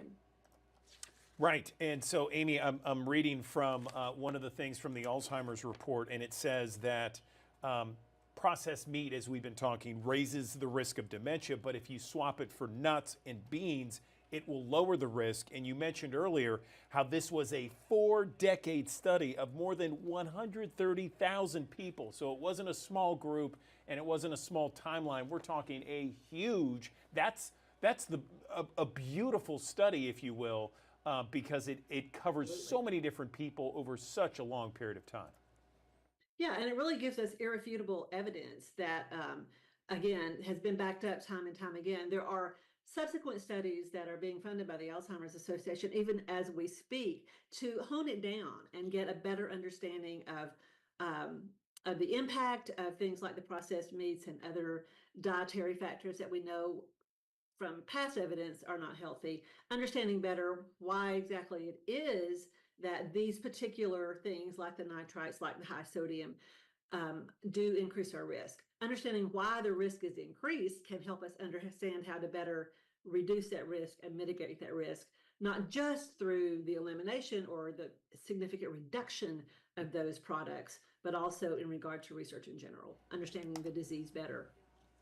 Okay, and Amy, finally, I want to go to the third aspect, and this was the GLP-1. So this is things like Wegovy, Ozempic, and how it may protect against dementia. Explain the results coming out of this. Yeah, so those studies indicate that the weight loss drugs may have a protective quality for the brain. We also know that those drugs really haven't been on the market for a long time, so we haven't had the opportunity to do really longitudinal studies. But preliminary indicators indicate that there's a very good possibility that there is some protective quality.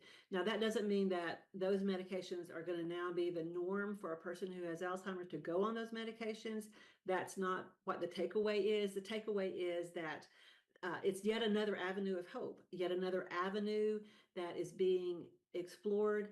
We know that the relationship between what creates risk factors for diabetes and other metabolic diseases are also risk factors for Alzheimer's disease. So knowing that medications that can help mitigate those metabolic type disorders might be indicated in also mitigating Alzheimer's risk and Alzheimer's progression is very encouraging and very significant.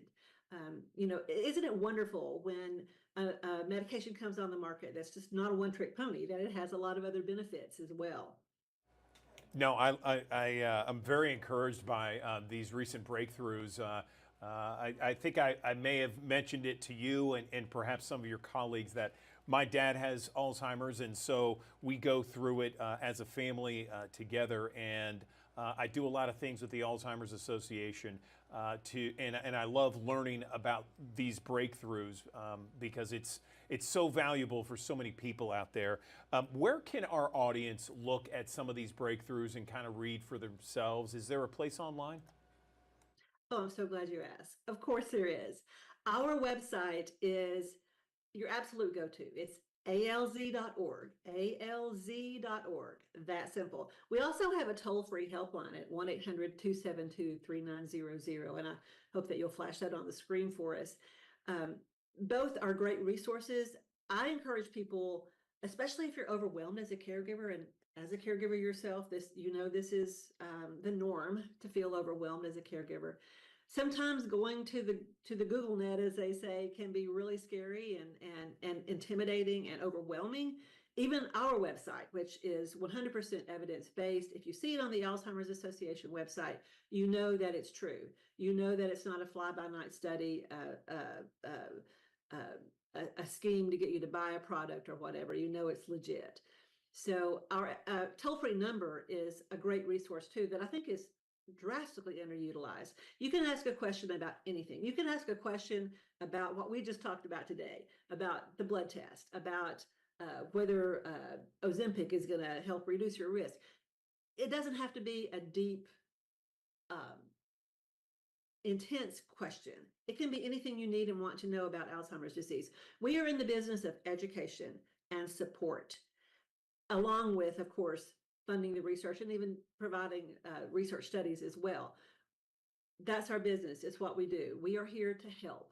We are here to help in whatever way we can. And that means one-on-one. If it's a one-on-one conversation with our helpline, and it helps even one small bit in helping you understand your risk, mitigating your risk, or understand your role as a caregiver and how to best provide care for your loved one.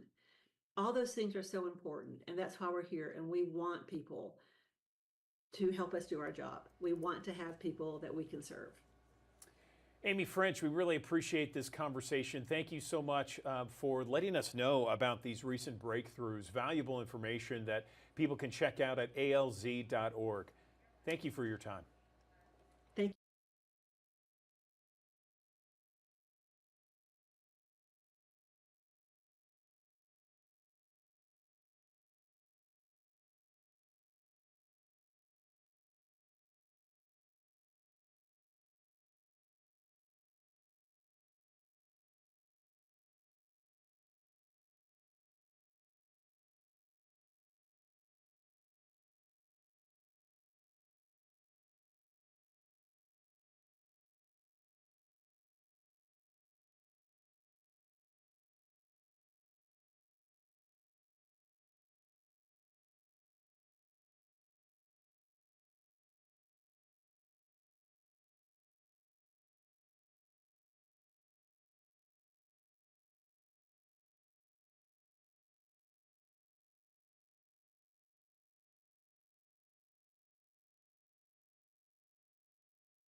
Thanks for joining us here on the Action News 5 Digital Desk here on a Friday morning. The lingering impacts of Francine continue to be part of our story all the way through the upcoming weekend, helping to facilitate opportunities for heavy downpours and occasionally even a strong storm or two, not completely out of the realm of possibility. Generally today, it's showers that we'll have to tangle with here on your Friday. Temperatures will top out in the low 70s and a southeasterly breeze around 5 to 10 miles per hour. Friday football fever, it's going to be more so rain showers for our game of the week. Whitehaven Tigers against the White Station Spartans. Temperatures in the upper 60s if you're going down to Whitehaven tonight.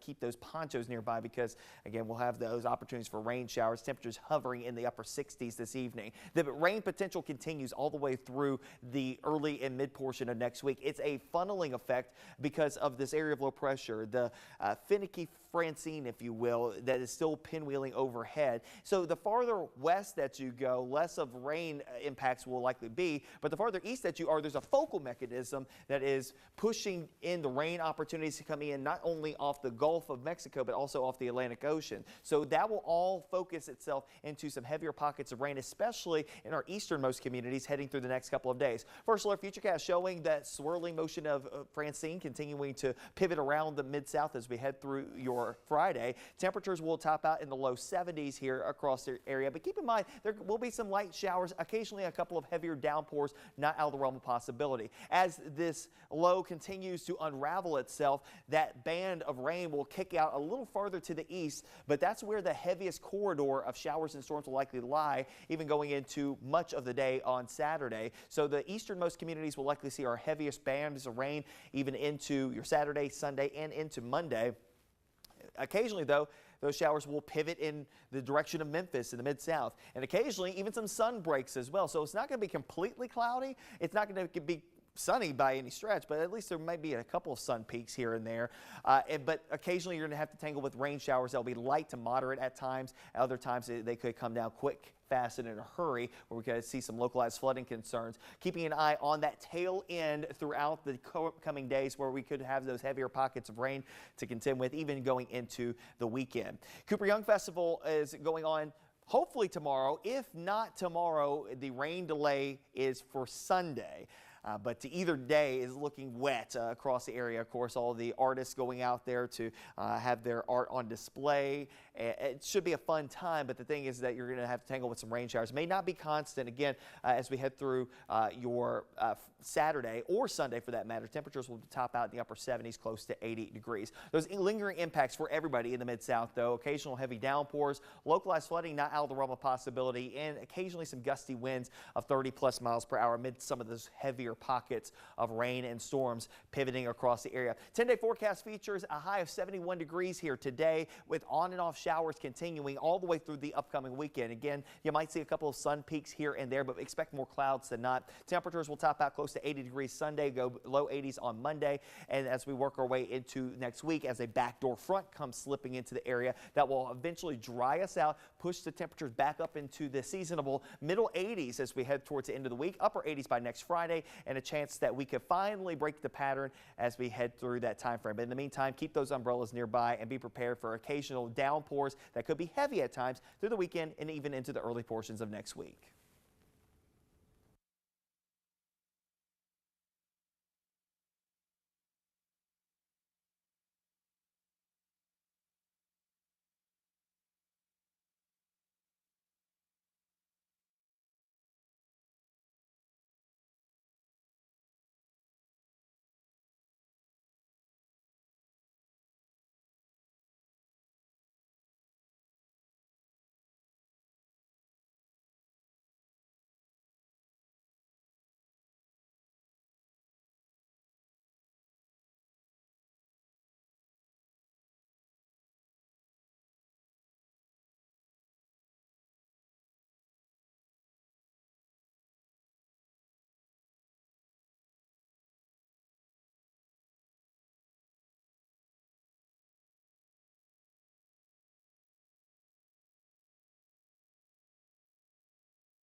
Good morning. Welcome back to the Action News 5 Digital Desk. I'm Andrew Douglas, and I want to show you this. This is the latest cover of La Prensa Latina celebrating Hispanic Heritage Month. What a fun and festive cover there on your screen. Of course, the latest edition of La Prensa Latina on newsstands now. Of course, you can always go to laprensa.latina.com. Let's bring in the CEO of La Prensa Latina right now, Jairo Aguirre, joining us on the digital desk. Jairo, happy Friday to you. How are things, my friend? Happy Friday. I'm good. I'm good. Just, we were waiting on the rain to kind of like simmer down. No, we had a big storm come through with a lot of people without power, but everything's good. We're super excited about this event on Sunday. We're going to do it, rain or shine. We have secured Beale Street Landing. So, we are going to be on the inside and of course, right next to the mighty Mississippi River. So it's going to be fun. We're going to have all sorts of things planned out. Yeah, I heard your voice this morning on Action News 5 talking about it. Sunday, so tell us about it. Give us the details.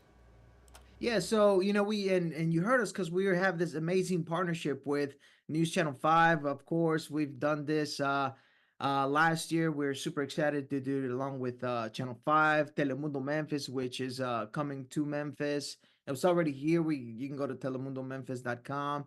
And of course, we wanted to make sure that we celebrate this diverse culture, and the event is called United Festival because it unites everybody. So we wanted to make sure we unite them by, of course, the food, right? We have Mexican food that's gonna be there, Colombian food, Venezuelan food. We also have the Mexican consulate that's gonna be coming in and gonna be doing a big celebration, salute to the flag. And so when they're doing that, we're as they're finalizing it, the Hernando de Soto Bridge is going to light up and it's going to start. We have a full schedule, which you can look up at laprensalatina.com, or you can look up at our social as well.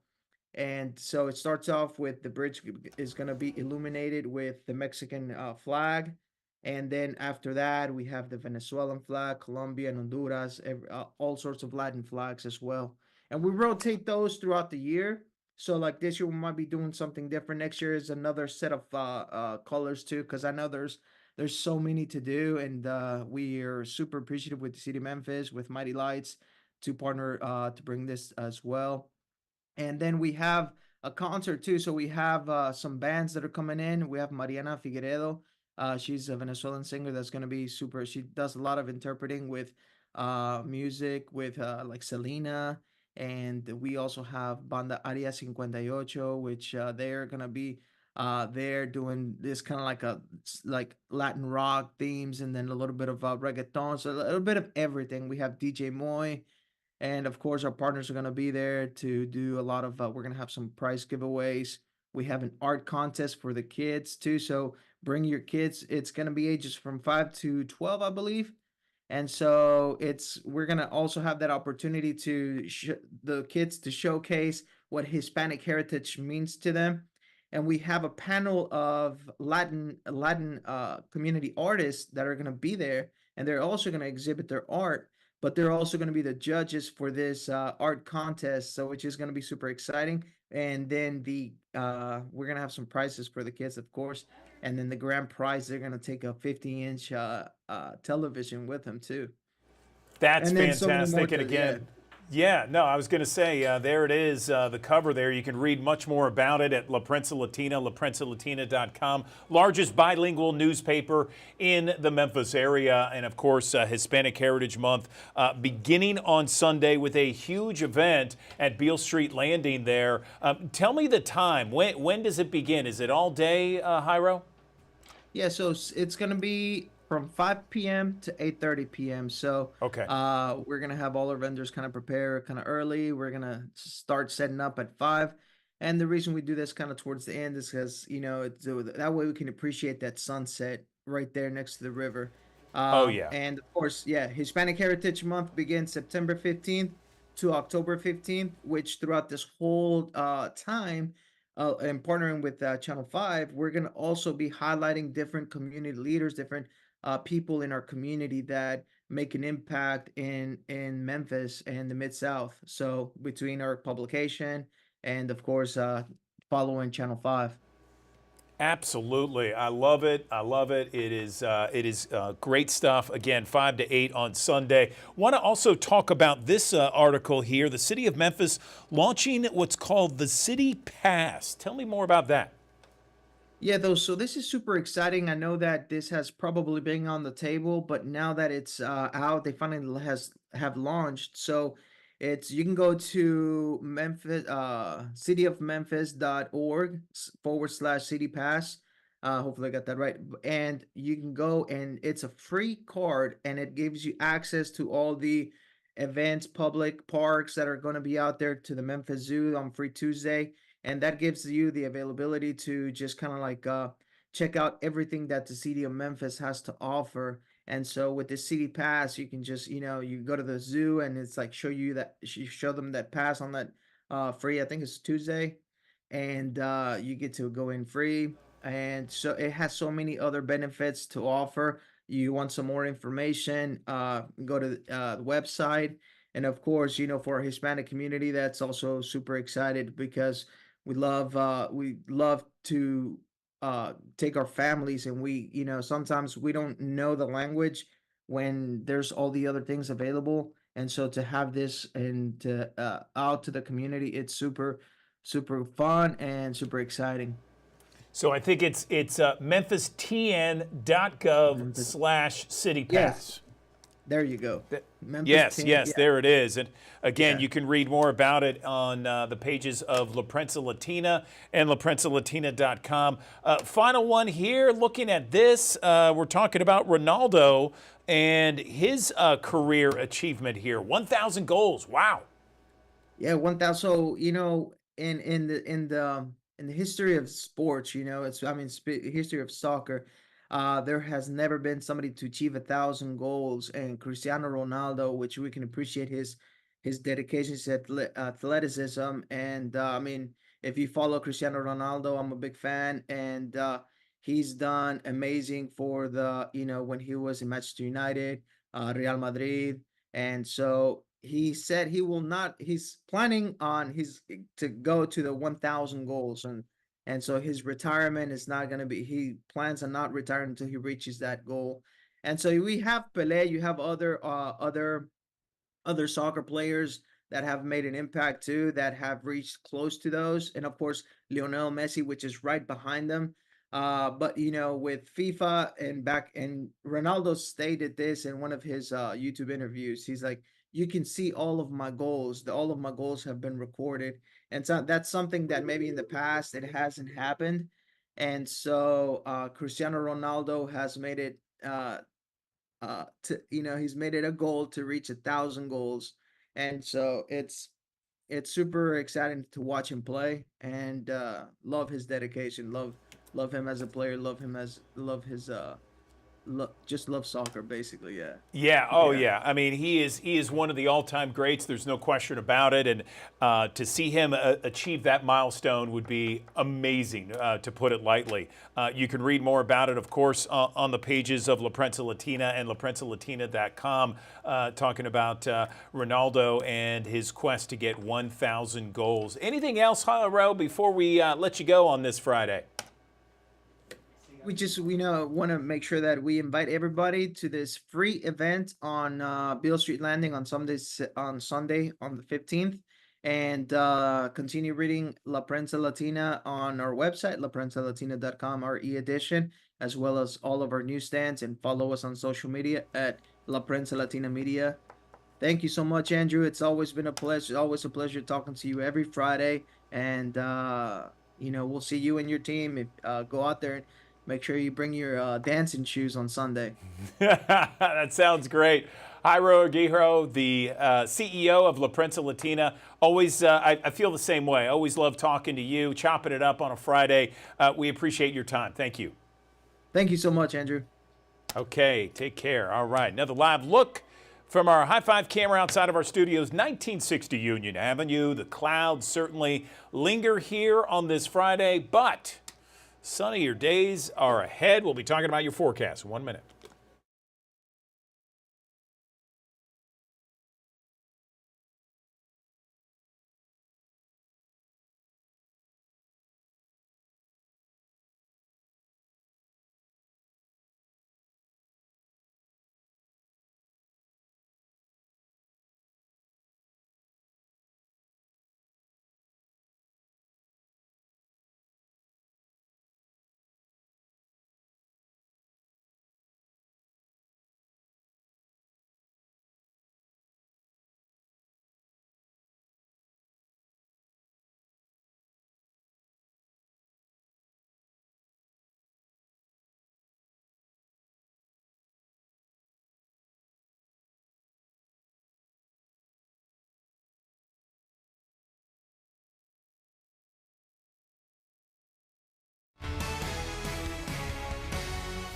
Thanks for joining us here on the Action News 5 Digital Desk here on a Friday morning. The lingering impacts of Francine continue to be part of our story all the way through the upcoming weekend, helping to facilitate opportunities for heavy downpours and occasionally even a strong storm or two, not completely out of the realm of possibility. Generally today it's showers that we'll have to tangle with here on your Friday. Temperatures will top out in the low 70s and a southeasterly breeze around 5 to 10 miles per hour. Friday football fever, it's going to be more so rain showers for our game of the week. Whitehaven Tigers against the White Station Spartans.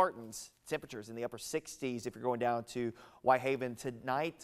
Keep those ponchos nearby because, again, we'll have those opportunities for rain showers. Temperatures hovering in the upper 60s this evening. The rain potential continues all the way through the early and mid portion of next week. It's a funneling effect because of this area of low pressure, the finicky Francine, if you will, that is still pinwheeling overhead. So the farther west that you go, less of rain impacts will likely be, but the farther east that you are, there's a focal mechanism that is pushing in the rain opportunities to come in not only off the Gulf of Mexico, but also off the Atlantic Ocean. So that will all focus itself into some heavier pockets of rain, especially in our easternmost communities heading through the next couple of days. First alert futurecast showing that swirling motion of Francine continuing to pivot around the mid-south as we head through your Friday. Temperatures will top out in the low 70s here across the area, but keep in mind there will be some light showers, occasionally a couple of heavier downpours, not out of the realm of possibility. As this low continues to unravel itself, that band of rain will kick out a little farther to the east,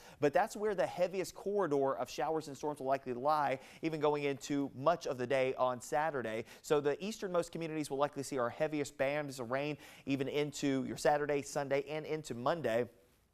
Occasionally, though, those showers will pivot in the direction of Memphis in the Mid-South, and occasionally even some sun breaks as well. So it's not going to be completely cloudy. It's not going to be sunny by any stretch, but at least there might be a couple of sun peaks here and there.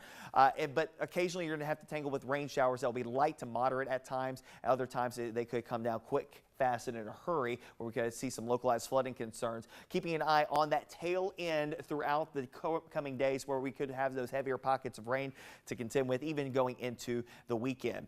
Cooper Young Festival is going on hopefully tomorrow. If not tomorrow, the rain delay is for Sunday.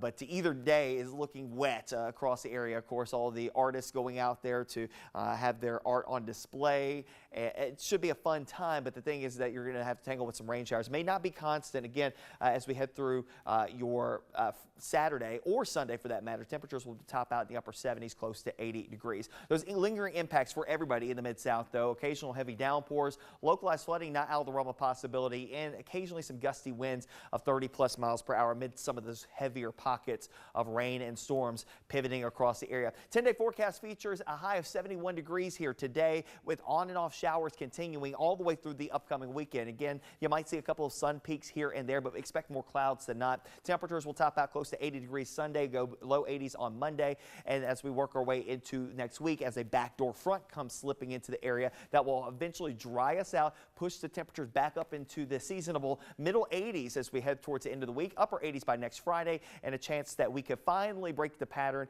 as we head through that time frame. But in the meantime, keep those umbrellas nearby and be prepared for occasional downpours that could be heavy at times through the weekend and even into the early portions of next week.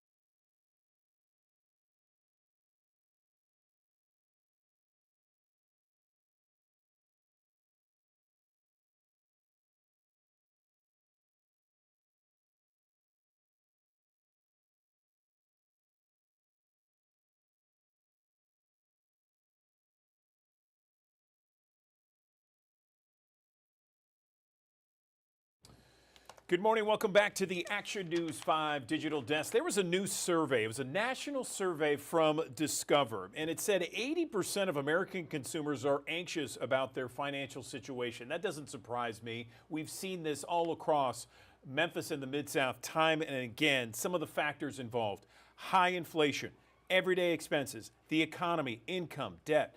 Those are among the top stressors fueling the anxiety. Again, this is due to a national survey here from Discover. Financial stress is severe. Let's talk about ways to reduce that stress that we have so often in this economy and in this world that we live in. I'm joined right now by Dan Nickel, VP of Discover Personal Loans, joining us on the Action News 5 digital desk. So, Dan, good morning to you. Tell me more about this national survey. I think it was your group that put it together. Yeah, good morning. Thanks for having me. You mentioned the headline. 80% of Americans are feeling some level of financial anxiety. Perhaps not surprising, but it is certainly something we'd like to see come down over time. And unfortunately, that number has remained consistently high for the last 3 years. That 80% number is virtually the same result we've had for 3 years running.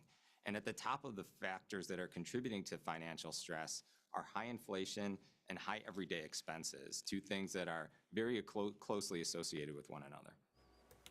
They certainly are. And where do you think, Dan, that people make their biggest mistakes when it comes to, financial anxiety and making things worse? Where do people go wrong? I think being unprepared is one thing.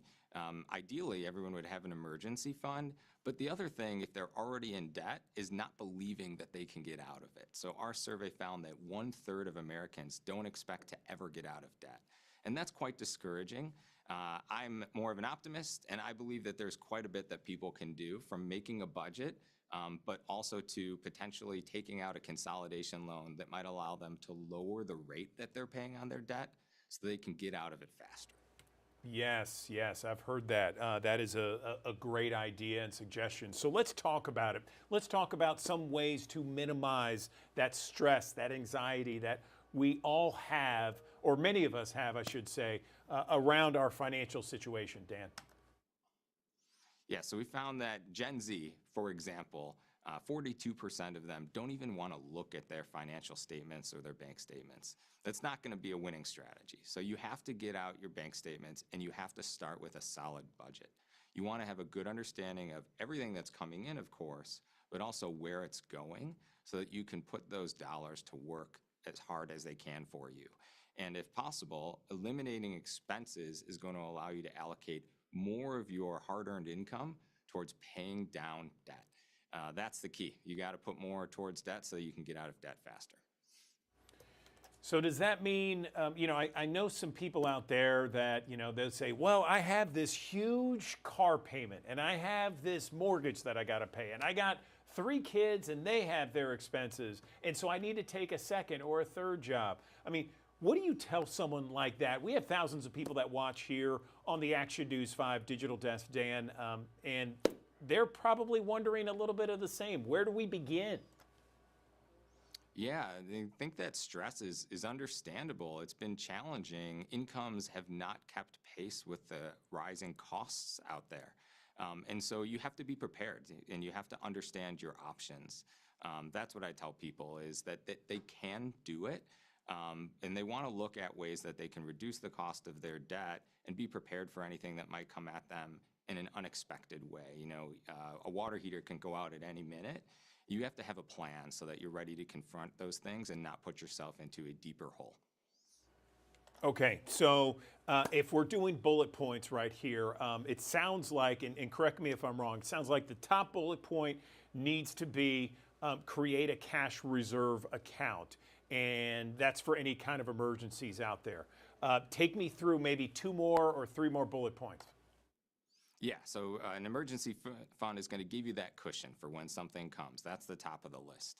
The next thing is to make a budget. There's so many different budgeting strategies out there, and there's different ways to go about it. But look up the one that you feel most comfortable with, pull out a pencil and paper, and understand each line item of your personal balance sheet. The next thing is to look for opportunities within that budget to allocate more money towards debt. And then the last thing I would say is to look for opportunities to reduce the interest rate you're paying on any debt. A consolidation loan is a great way to potentially get that win. I like it. These are tangible options for our audience out there to start reducing debt and reducing that financial anxiety. Anything else you want to mention, Dan, before we let you go that you haven't mentioned yet? Yeah, what I would say is that when you're choosing a provider for a personal loan, you want to make sure that you pick one with no origination fee. An origination fee erodes how much of the cash from that loan you get in your pocket that you could put towards debt payments. And so if you took out a $20,000 loan and it had an origination fee, you might only get $18,000 in your pocket, but you'd be tasked with paying back the full 20. So look for a provider that's going to offer a loan with no origination fee. Discover Personal Loans is proud to offer such a product, and your audience can check their rate without any impact to their credit score at discoverpersonalloans.com. DiscoverPersonalLoans.com. Managing debt, reducing financial anxiety. Dan Nickel, VP of Discover Personal Loans. Really appreciate the tangible options that you gave us here. Great news you can use. Thanks so very much for coming on the Digital Desk. We appreciate it.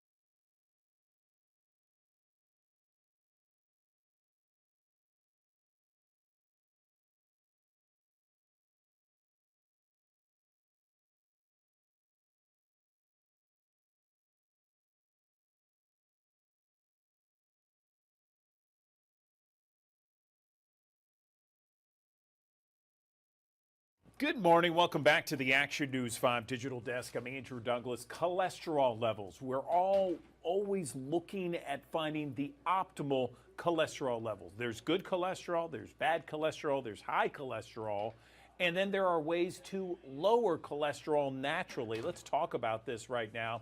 I am joined by Dr. Zulfikar Baloch. He is an MD and interventional cardiologist at St. Francis Hospital. Dr. Baloch, thanks for joining us on the Digital Desk. Let's talk about maybe first off the biggest misconceptions when it comes to cholesterol. Good morning. Thank you. Thanks for having me here. Good morning. So, where do people get it wrong, doctor? What's their biggest problem when it comes to making sure we have the optimal level of cholesterol? Yeah, that's a great question. Cholesterol, frankly, if we talk about cholesterol, cholesterol is very important for our body. If you look like, our important hormones are made up by cholesterol, like estrogen, progesterone, testosterone, cortisol. It is very important for our body to run the system of the body. And the biggest thing, cholesterol, there are different, first of all, diet is most important, which some diets contain high fatty diet. In addition, there are some people, they are very good, they are vegan, even though if you see their cholesterol level is very high. So those have genetic, familial hypercholesterolemia. So they are two most important. And the why as a cardiologist and as a physician also, why we worried about high cholesterol? Because this is a thing which we can treat by lifestyle and by medication. And if you see the biggest cause of death in here in the US, you can see heart attack and stroke. We can prevent by fixing cholesterol. This is what we call preventive medicine. These in the last 1 to 2 decades, United States government is significantly improving a lot of like primary care, health care, because preventive is better than cure. So this is what I was talking this morning. Our colleague that always we have to do screening of the patient. For instance, if anyone has high cholesterol, we can treat with medication. So that's a, and now coming on your question, you say what are the target number? There are like 4, 5 most important, like total cholesterol less than 200 is good, and LDL. So if anyone does not have a diabetes, our goal is to less than 100. If anyone has a diabetes, high blood sugar, our goal is to less than 70. And then there's a good cholesterol, HDL. It needs to be more than 50, and triglycerides. So these are some numbers really we see. And sometimes, if anyone has high cholesterol, if anyone has uncontrolled diabetes, we try to give multiple medication, but their cholesterol doesn't come. So there's a one terminology we call diabetes dyslipidemia. So we have to fix their diabetes to bring the cholesterol level down. Are there natural ways that you suggest maybe for some of your patients out there to lower cholesterol? I know that there's statins out there, there's medication, but there's some people that just don't want to take it or take it as a last result. What about diet? What can we do when it comes to our diet that can lower cholesterol, doctor? So, diet, uh, low fat diet, you will see a lot of cholesterol in red meat. You will see less cholesterol in fish, chicken. Some people are, they try to eat a lot of like red meat. And diet and exercise. If we talk about like good cholesterol, HDL, there's none of medication approved which increase the HDL. So lifestyle, exercise improve your HDL.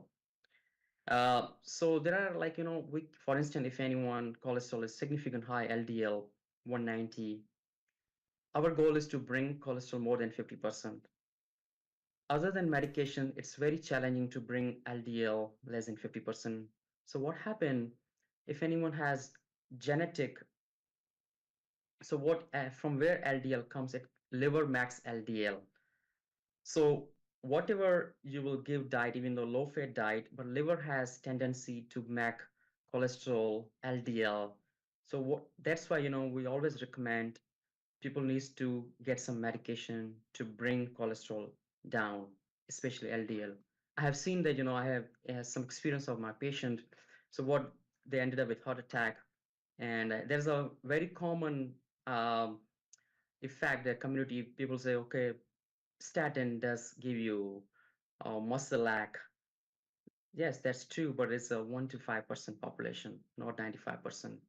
So if anyone has a heart attack, what they do, they go to gym and they hire a trainer. Trainer will ask them to do 30 minutes, 45 minutes non-stop workout. At the end of the day, they will come with muscle pain and they will think about, oh, statin is irresponsible for my muscle pain. So we have to be very careful. Yeah. So let me ask you, doctor, because I appreciate this.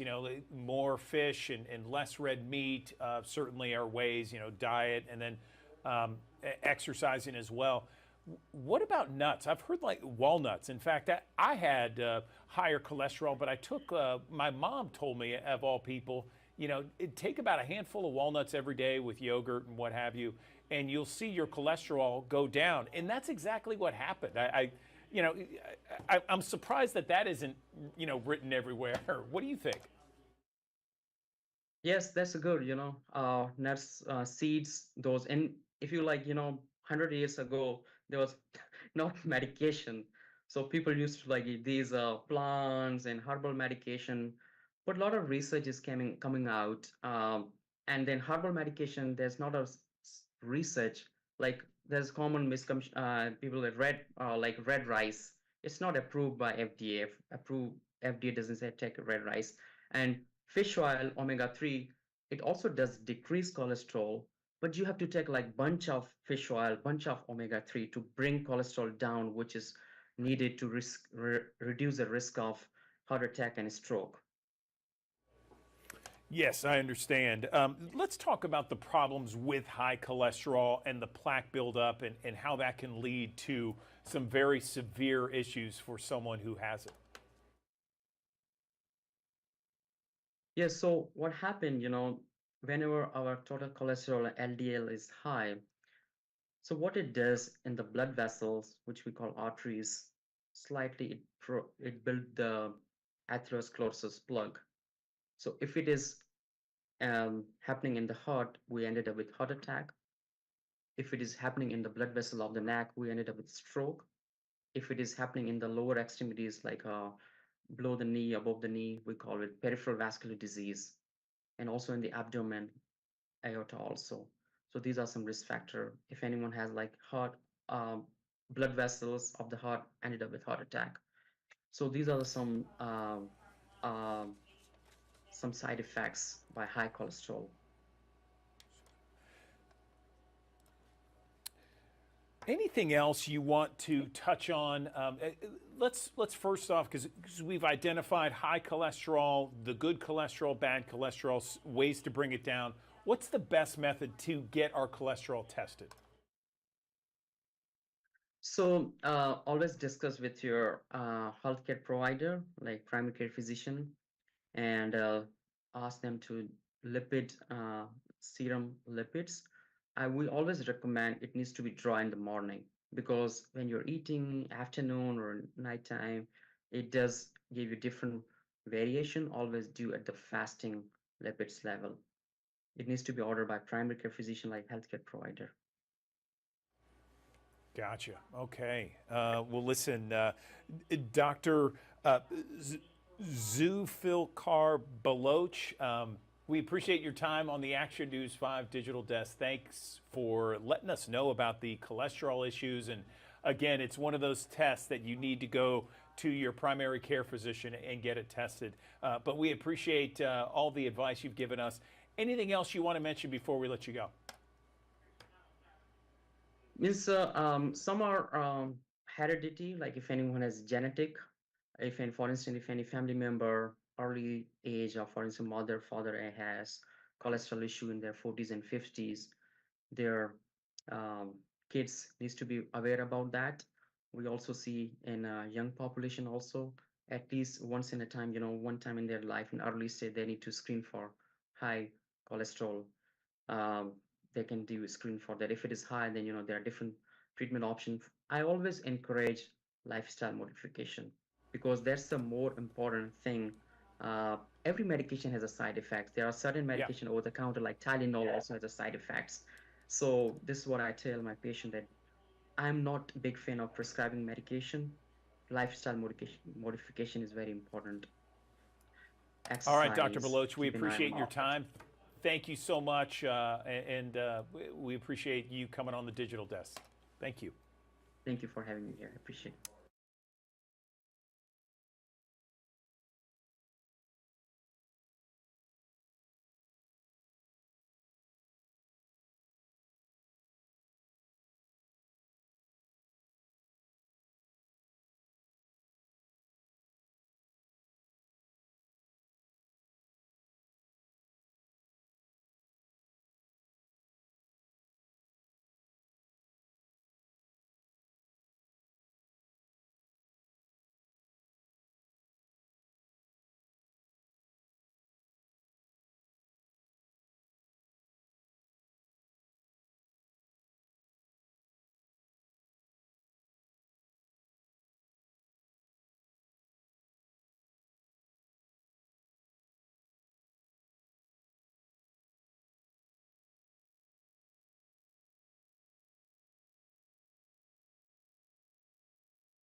Thanks for joining us here on the Action News 5 Digital Desk here on a Friday morning. The lingering impacts of Francine continue to be part of our story all the way through the upcoming weekend, helping to facilitate opportunities for heavy downpours and occasionally even a strong storm or two, not completely out of the realm of possibility. Generally today, it's showers that we'll have to tangle with here on your Friday. Temperatures will top out in the low 70s and a southeasterly breeze around 5 to 10 miles per hour. Friday football fever, it's going to be more so rain showers for our game of the week. Whitehaven Tigers against the White Station Spartans.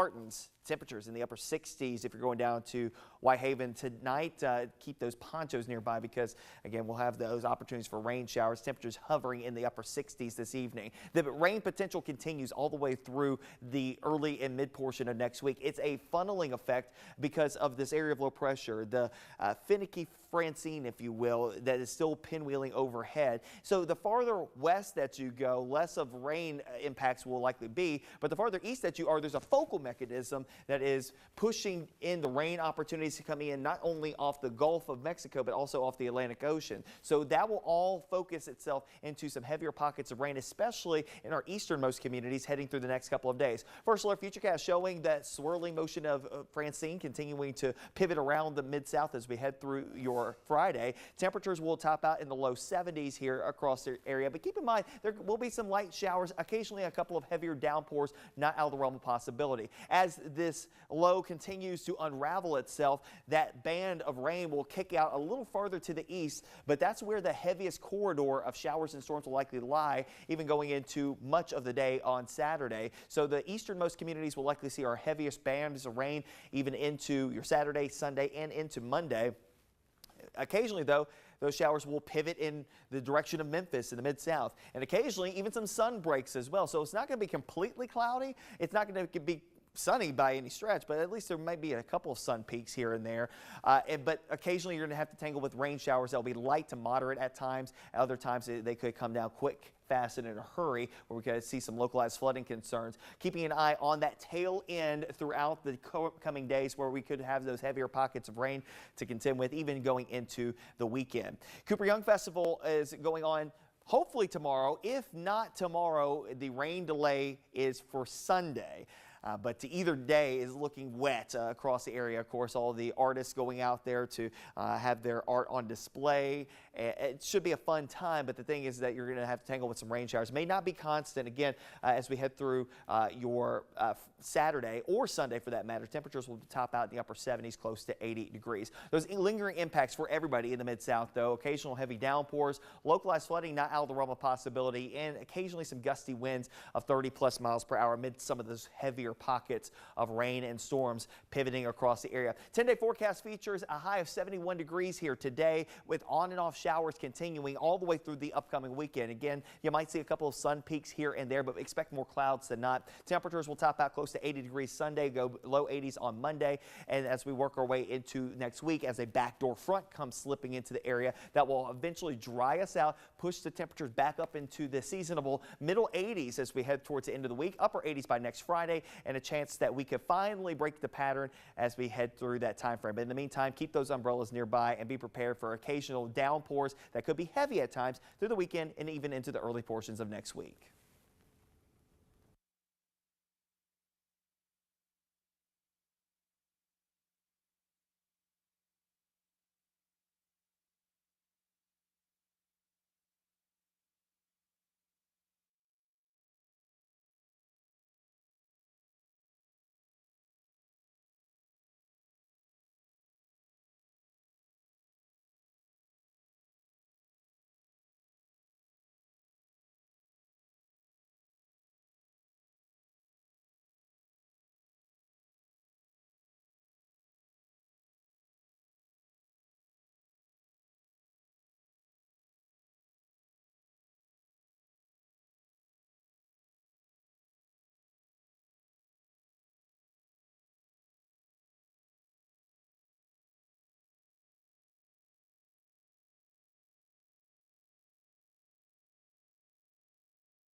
Welcome back to the Action News 5 Digital Desk. I'm Taylor Tucker in for Andrew Douglas. We have a good one for you today. We're talking about the Memphis Greek Festival coming up next weekend, and here to tell us all about it is our friend, I think I'm out the camera here. Let me go to you. It's Kathy Zambelis. Kathy, did I get your name right? Correct. Great. Kathy, thanks so much for joining us this morning. Let's just jump right into it. Tell me a little bit about what we can expect at the Greek Festival. Oh, we are so excited. It is our 65th annual Greek Festival. And if you need to learn one word, it's called Oppa. And that's just a great celebration that we always say as we're dancing, we breaking plates and just having a great time. It is a great family event. And it'll be on September 20th and 21st, which is next weekend. And we're just so excited. We have wonderful food and music and dancing, the church tours. If you bring 3 canned goods, you get in free, and that'll go to the Mid-South Food Bank which we are really excited about. We have free shuttle service, and it's at Poplar Plaza Shopping Center as well as Life Church. There is no parking on site, just for handicap. So I suggest taking the shuttles. It drops you right off at the front gate where you are walking into the Greek island on Highland. And we just had so much fun. We love to embrace everybody, and we want you to come into our sanctuary and come to the church tours if you can, because it is all about our faith. And then with our faith, we also have our wonderful culture, and of course, the food, the music, dancing, and everything else. We do have tickets online at Eventbrite, and we hope that people go there. They'll save a little bit of money coming in with free admission and free bottled water. And that's for our dining hall, which we will have Greek chicken rigatoni dinners and souvlaki. And then on the inside, we're going to have a wonderful Greek boutique that has some of our items. We have jewelry, olive oil, Greek pizza. And this year is new. We have a Greek flaming pizza. And so we'll be screaming "Opa" a lot back there at the pizza tent. And we just have so much fun. We have all the bouncy houses and face painting, photo booth. Of course, our Athenian dancers are fantastic. They'll be performing on Saturday at noon. So we don't want anybody to miss this wonderful family event. And come to the drive-through maybe on Friday, and then come back on Saturday and bring the whole family and spend the whole day with us. Kathy, this sounds like so much fun. So you said it's the 65th anniversary Yes. that you guys are celebrating. What makes this year so special? Because 65, I mean, that's a long tradition here. It is a long tradition, and it started out as just a little bazaar with some Greek sweets, which has turned into a Mid-South celebration. And again, we're at 573 North Highland. If you go to memphisgreekfestival.com, we will have all of the details there. We have some new things that are, every year we try to do something new. And this year is that flaming pizza, which is like a saganaki, and everybody absolutely loves that. So we're adding that to the menu. Our Greek boutique has tons of fun things. This year, our friends at the Rendezvous have started a new seasoning. They're parishioners of our church, and so we'll be selling that as well. T-shirts and hats and just wine coolers and lots of great stuff. So please come and bring your 3 canned goods for the Mid-South Food Bank. That means a lot to us. Tell me more about that. So we need to bring 3 cans. Elaborate. 3 canned goods. You can bring more, but 3 will get you in free for each person. And we love filling up that food truck. And we are one of the people that this event really does a lot for the Mid-South Food Bank. And so, but it's because of the people in the Mid-South, because they're bringing the 3 canned goods. And let's just fill it up. Let's tell them they need to go get another truck, because we've already filled up a whole one. Wow, so you can come out and have a lot of fun, but it's also for a great cause as well, helping out. So that's a double win there. It's not too early to talk about food, Kathy. So let's talk about some of the traditional Greek foods. Like, what should we expect? Okay, if you come into our dining hall, we do have meals, and that's the Greek chicken raganato, as well as the Greek pork tenderloin souvlaki, and we also have lamb, and that comes with spanakopita, which is the spinach pie, the green beans, the Greek rice, and bread. And then we have tons of pastries, just everybody's favorite. If you don't know what you like as your favorite, we have a pre-pack with a lot of sampling going on there as well. We've got baklava cheesecake, which I recommend very highly. You put cheesecake and baklava together, and boy, what is that but nothing but deliciousness. And then outside we have, like I told you, the pizza. We also have a moussaka, which is a Greek eggplant. And then we also have pasticcio, which is like a Greek lasagna. And this year we'll be having biftekia, which is like, it's a meat patty with the tzatziki sauce, which is, the cucumber yogurt sauce with pita bread. And so nobody's going to go home hungry, I promise you. We have several people that just stock up, for the holidays, and bring friends, bring family, it's just a great event. Kathy, I'm getting hungry already. Wow, this is so much fun. And I know you've given us a lot of information, but for those that want to learn more, where can they go to learn more information before the big day? Yes, they can get information and also buy some pre-sale tickets and save on admission, like I said before, for our meal ticket. MemphisGreekFestival.com has all of the details. And we just want to see everybody out there. Hopefully the weather's going to be fabulous. And we're just so excited to have this event. In 65 years, that means a lot for our community. Let's talk about the next 65 years. Where do you see, how does this festival continue to grow?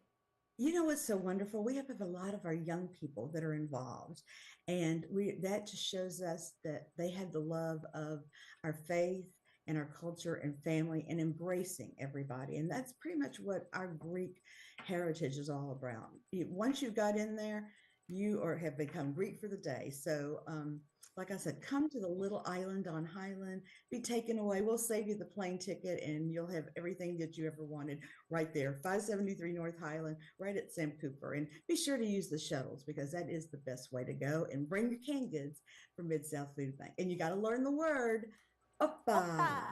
There we go, Kathy. Thanks so much. This was a lot of fun. I know Andrew Douglas is so jealous that I get a chance to do this interview. But was there anything else that you wanted to add that I did not ask you today? I want to be sure that everybody comes into our church. You know, they come for the food and the wonderful wines and the music and dancing and things like that. But come into our church. Our sanctuary is probably one of the most beautiful sanctuaries you will ever see. If you have time to stop for the tour, learn about our faith. The Greek Orthodox faith was the original church, the original faith. And what you will learn, we have a lot of people that join our church after they've come and learned about our church. So that is really the first and most foremost thing that I think is important about our festival. It is an opportunity for us to come out and just let people know what our faith is all about, and then come and enjoy all the wonderful food and dancing and music and just have a great time with your family. Cannot wait for that. Well, Kathy, thanks so much for stopping by the Action News 5 digital desk. Looking forward Thank to you next for having me. weekend. Oh, absolutely. Absolutely. Let's chat again soon. I'll see you, Kathy.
Good morning. Welcome back to the Action News 5 digital desk. I'm Andrew Douglas. Get this, more than 64 million Americans live with a disability, and most of them do not have the help of a service dog. Service dogs can do amazing things. It's really incredible how you can train them to pull wheelchairs, turn on light switches, open and close doors and drawers, pick up various items that have dropped, and plenty more. In fact, service dogs are more than just companions. They are essential partners in helping people navigate the world for so many. Many of them have disabilities. Let's bring in a couple of ladies here to talk more about the importance of service dogs and what they mean for our country. I'm joined now by Raquel White. She is with Corporate Affairs and Eukanuba. And then I have Paige Mazzioni. She is with Canine Companions. Ladies, good morning to you both. Let's talk a little bit about, first off, Paige, let's go to you and talk a little bit about the service dog industry and the involvement in training these dogs. Good morning. Good morning. So as you said, 64 million Americans and growing have a disability that can be helped with the support of a service dog. And at Canine Companions, we train service dogs and place them with people with over 65 different disabilities, everything from physical disabilities to cognitive disabilities to hearing loss to military-related PTSD. And we place our dogs with children, adults, and veterans free of charge. We also have facility dogs who work with professionals in settings like the criminal justice system, hospitals, and education, and they help many people every day. And we have a 98% success rate with our matches with our clients. How long does it take to train a service dog? Does it depend? No, it takes about 2 years total. We invented the concept of the modern service dog in 1975, and we created the methods of training to teach the tasks that mitigate the symptoms of a disability. And since then, we've evolved our training at our 7 campuses where our professional trainers train our dogs in over 45 tasks. And as you said, those tasks can be everything from opening doors, picking up items, many, many tasks that mitigate the symptoms of a disability. We also make sure that we look at the aptitude of the dog and place it with a person that's well matched for their future partnership. Yeah, amazing video that was just shown about all the different things that service dogs can do for so many different people. Raquel, over to you. Tell me about Eukanuba and some of the different programs they have in place from now until the end of the year to support the training of these dogs. Absolutely. You know, for more than 30 years, Eukanuba has partnered with Canine Companions to provide the science-based nutrition that pets need, that these service dogs need, especially formulated, because it is so important to be involved with an organization like this that does so much for so many people in a specific community. This year, we have a program called Feed Eukanuba, Fuel Independence, and it's where through the end of the year, you can buy a 28-pound bag or larger of Eukanuba dog food, and $20 will go to Canine Companions to support their mission and to help them with the funds, because as Paige said, you know, they give these dogs to people with disabilities absolutely free of charge. So this is to help them with that. That's fantastic. You know, I love that. And Paige, is there a back order? I don't know how else to say it, but is there a greater demand for service dogs than there are service dogs? Absolutely. There is a huge demand, and we are constantly trying to grow to place more dogs with more people because that demand continues to grow. And we do have an instructor here who can show some of the tasks if you'd like to see it. Would love to see it. Let's see it. All right, Thorn. Thorn, get. Good job, buddy. Come on. Thorn, lap. Good job. Good. Give. Good job, buddy. Good. Off. Very nice. Good. That is fantastic. I love it. Live demonstration right here on the digital desk. Appreciate that, ladies. Raquel, if someone wants to be a part of this, perhaps donate to this campaign, even if they don't have a dog, how can they do that? You know, it's so important for people to get involved. So like you said, to donate, Canine Companions is a 501c3 charity, and so any amount is welcomed and needed. You can also volunteer. They have a number of volunteer opportunities. You can volunteer to fundraise for them. You can even volunteer to become a puppy raiser, which I can't imagine anything better. Or like we mentioned, you can buy the Eukanuba food. So if you'd like to learn more, you can visit eukanuba.com/us/canine-companions.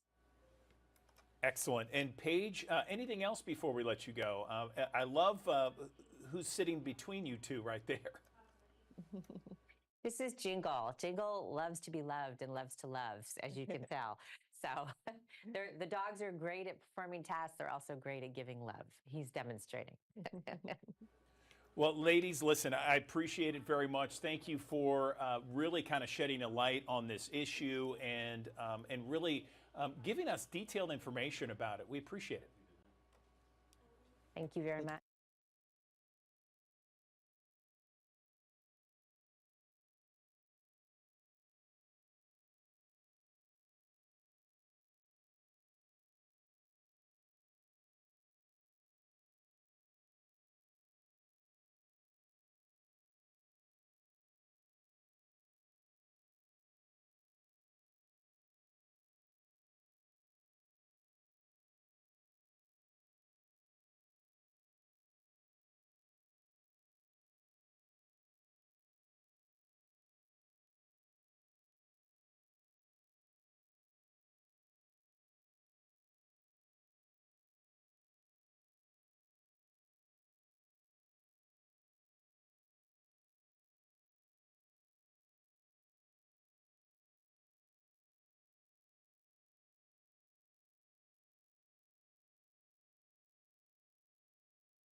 Good morning. Welcome back to the Action News 5 Digital Desk. I'm Andrew Douglas, and I'm joined now by Reef Faberman, the Trust for America's Health Director of Strategic Communications and Policy Research. Good morning to you. Let's talk a little bit about this new report that I'm hearing about epidemics of alcohol, drug, and suicide deaths. And give me the facts and the findings that surround this report. Good morning. Good morning. Thanks for having me. Yeah, this is an annual report that Trust for America Health does, and we track the number of deaths due to alcohol, drugs, and suicide, both at the national level and at the state level. And there's some good news at both of those levels, although the number of deaths over the last 2 decades has really increased at very alarming rates. We're up 142% in these deaths, alcohol, drug, and suicide deaths over the last 2 decades. So we have a lot of work to do. But for the very latest data, which is for 2022, there is a glimmer of some good news. Nationally, alcohol drugs are down 6%. And in Tennessee, these deaths due to alcohol, drugs, and suicide are down across the board. Your alcohol deaths are down 2%, your drug overdose deaths are down 1%, and your suicide deaths are down 2%. So that's good news. However, we also need to remember that even with these reductions, over 6,400 people have died in Tennessee in 2022 from substance abuse or suicide.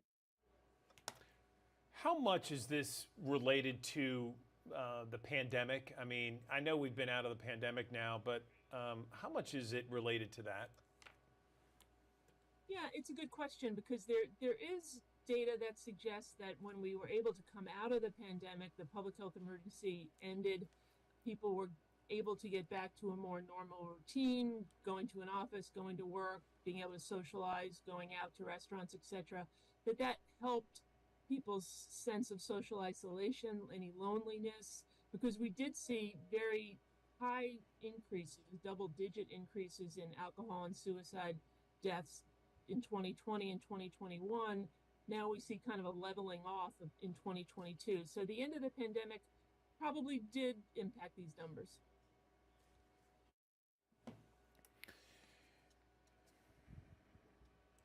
So we have these numbers. They're extremely high, even though they aren't as high as they have been in the past. They are still extremely high. How do we bring it down?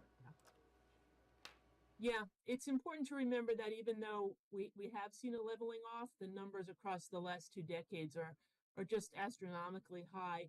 So we need to do a couple of things. We need to invest in prevention programs and in the community conditions that allow people to thrive.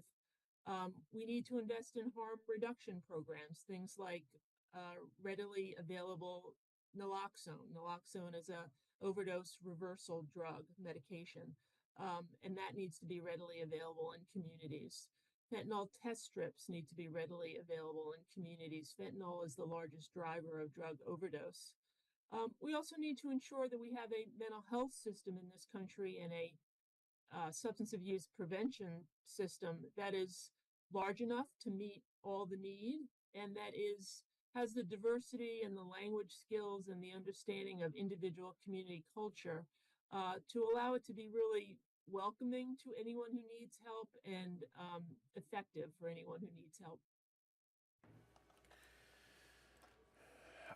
What else can we talk about with regards to this study? And, you know, we've addressed this problem, this issue. It's still a mess when it comes to our area of West Tennessee and North Mississippi, Eastern Arkansas. What else can we talk about with solutions here? Yeah, I would again point to the importance of a mental health services system that is as large as the scope of the problem. Many Americans, 53% of Americans, live in mental health workforce shortage areas, which means that if a person needs some kind of mental health services or substance abuse prevention services, they're likely put on a waiting list and they have to wait until they can get the services they need. That's something that really needs to be addressed.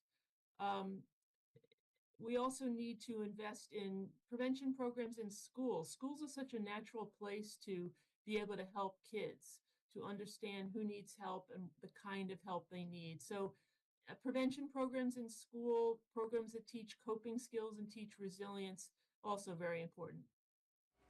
Okay, Ms. Farman, thank you so much for joining us on the Digital Desk. We appreciate your time and really just kind of analyzing this latest study that shows some progression, but still we got a long, long way to go.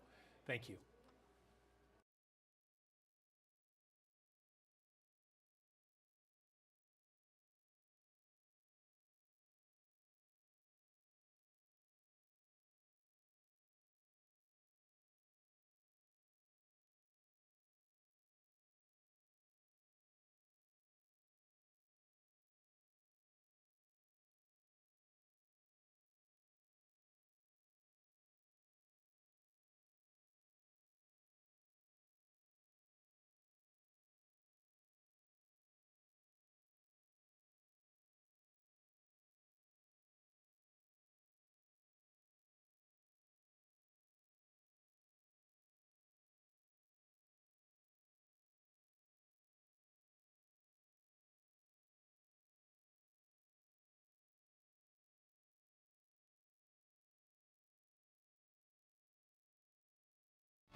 Thanks for joining us here on the Action News 5 Digital Desk here on a Friday morning. The lingering impacts of Francine continue to be part of our story all the way through the upcoming weekend, helping to facilitate opportunities for heavy downpours and occasionally even a strong storm or two, not completely out of the realm of possibility. Generally today it's showers that we'll have to tangle with here on your Friday. Temperatures will top out in the low 70s and a southeasterly breeze around 5 to 10 miles per hour. Friday football fever, it's going to be more so rain showers for our game of the week. Whitehaven Tigers against the White Station Spartans.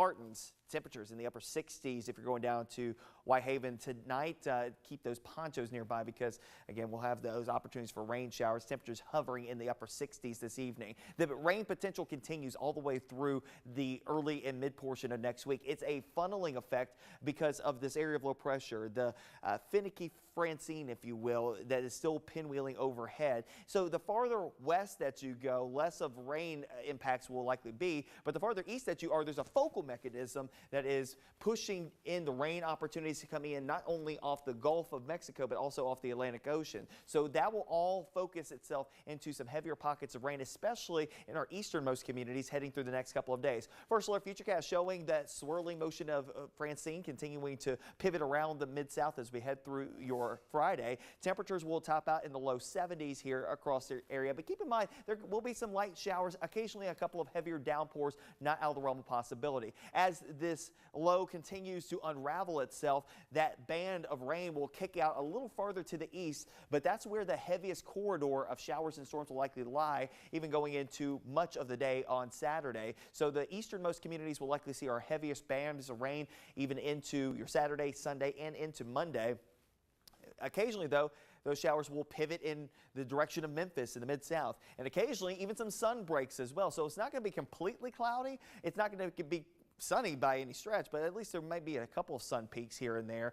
But occasionally you're going to have to tangle with rain showers. They'll be light to moderate at times. Other times they could come down quick, fast, and in a hurry, where we could see some localized flooding concerns. Keeping an eye on that tail end throughout the coming days where we could have those heavier pockets of rain to contend with, even going into the weekend. Cooper Young Festival is going on hopefully tomorrow. If not tomorrow, the rain delay is for Sunday.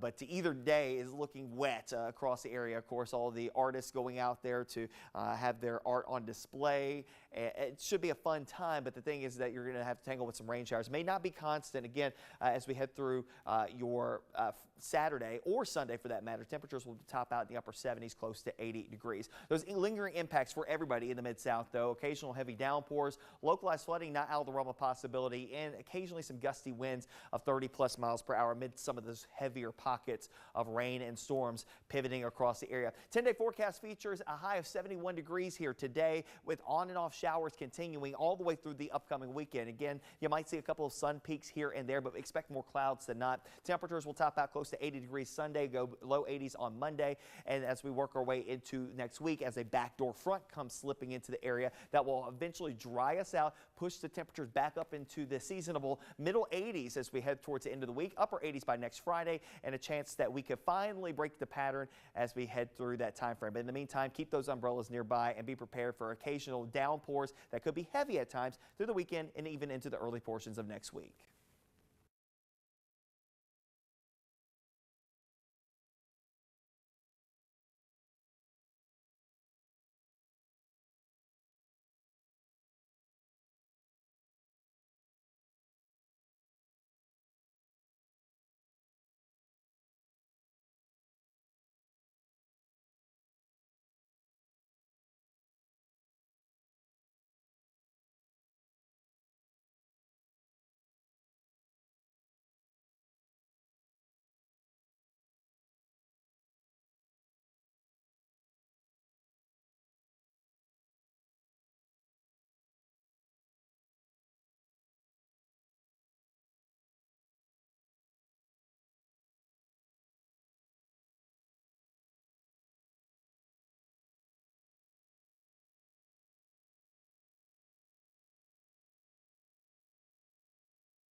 Good morning. Welcome back to the Action News 5 Digital Desk. I'm Andrew Douglas. There are more cancer survivors today than ever before, and their needs begin from the date of diagnosis throughout their lifespan. The Leukemia and Lymphoma Society hears firsthand every day from patients, from family members, caregivers, volunteers affected by blood cancer with their concerns and questions about a diagnosis, treatment, and much, much more.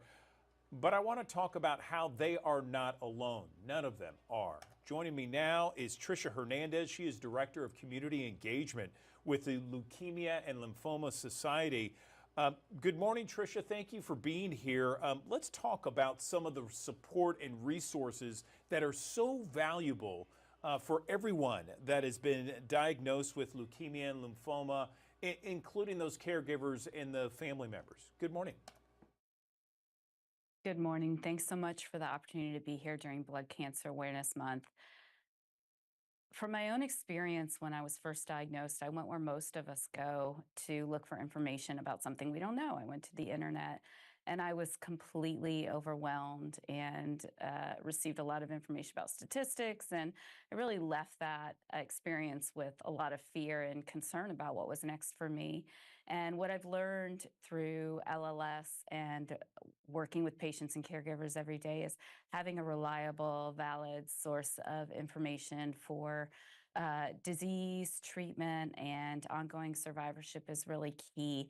And LLS can provide that to patients and caregivers. And I think what patients leave with when they have that kind of information and support is more hope and less fear than I experienced.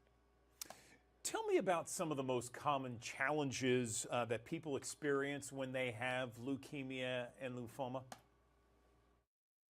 I think initially it's really just not sure about what's going to happen next and not having information about the disease. It can sometimes come as a surprise, the diagnosis to patients and caregivers, and they're not sure what that means and how it's going to be handled and how to talk to their healthcare team about it. And LLS has education information that helps people better understand their disease and their treatment options, and even information about how to talk to their healthcare team, family members, and friends about it, as well as education information for healthcare teams to talk to their patients about it. And that first piece of really better understanding what's going on with you helps you manage it more effectively and really be less fearful about the unknown. But after that, it's practical concerns. How am I financially going to manage this? Am I going to be able to continue going to work and school? How am I going to take care of my family? Will they need to take care of me? Am I going to be a burden on them? And even longer term, how am I going to deal with this for the rest of my life? Is it going to affect me for the rest of my life? Am I going to have manage side effects forever with this? And if I have a chronic blood cancer, how will I manage going in and out of treatment for the rest of my life and what that means? And LLS really has looked at understanding the full experience that blood cancer patients and caregivers go through and provides resources for all of those things I just mentioned. So, Tricia, we have thousands of people that watch us each and every morning here on the Action News 5 digital desk. If someone is hearing about this and perhaps they have a family member or a friend that's been diagnosed with leukemia or lymphoma, where should they begin? They can begin with a simple phone call to an information specialist that will connect them to all the resources I've mentioned and more at 1-800-955-4572. And everything I've talked about is also available at lls.org. And what would be your message? You're a blood cancer survivor yourself. You are a part of the Leukemia and Lymphoma Society. What would be your initial comments to them? I would say make sure that you are taking care of yourself and getting regular checkups and blood work done. If something feels wrong, go to your doctor and talk to them about it, and be very confident in leaving that, knowing what's going on with you. And then if it does ultimately end up that you have a blood cancer diagnosis, your first stop can be the Leukemia and Lymphoma Society, and one of our information specialists is glad to support you in better understanding your diagnosis and treatment options, and really helping you connect to support services for everything from understanding your disease, connecting with someone who's a peer who may have been through that already, and into survivorship and managing the rest of your life as a blood cancer survivor. Tricia Hernandez, we appreciate you coming on the digital desk. Thank you for an important discussion that needed to be had with regards to this issue, leukemia, lymphoma, the support, and what people need to do if they're diagnosed. Thank you. Thank you. Thank you.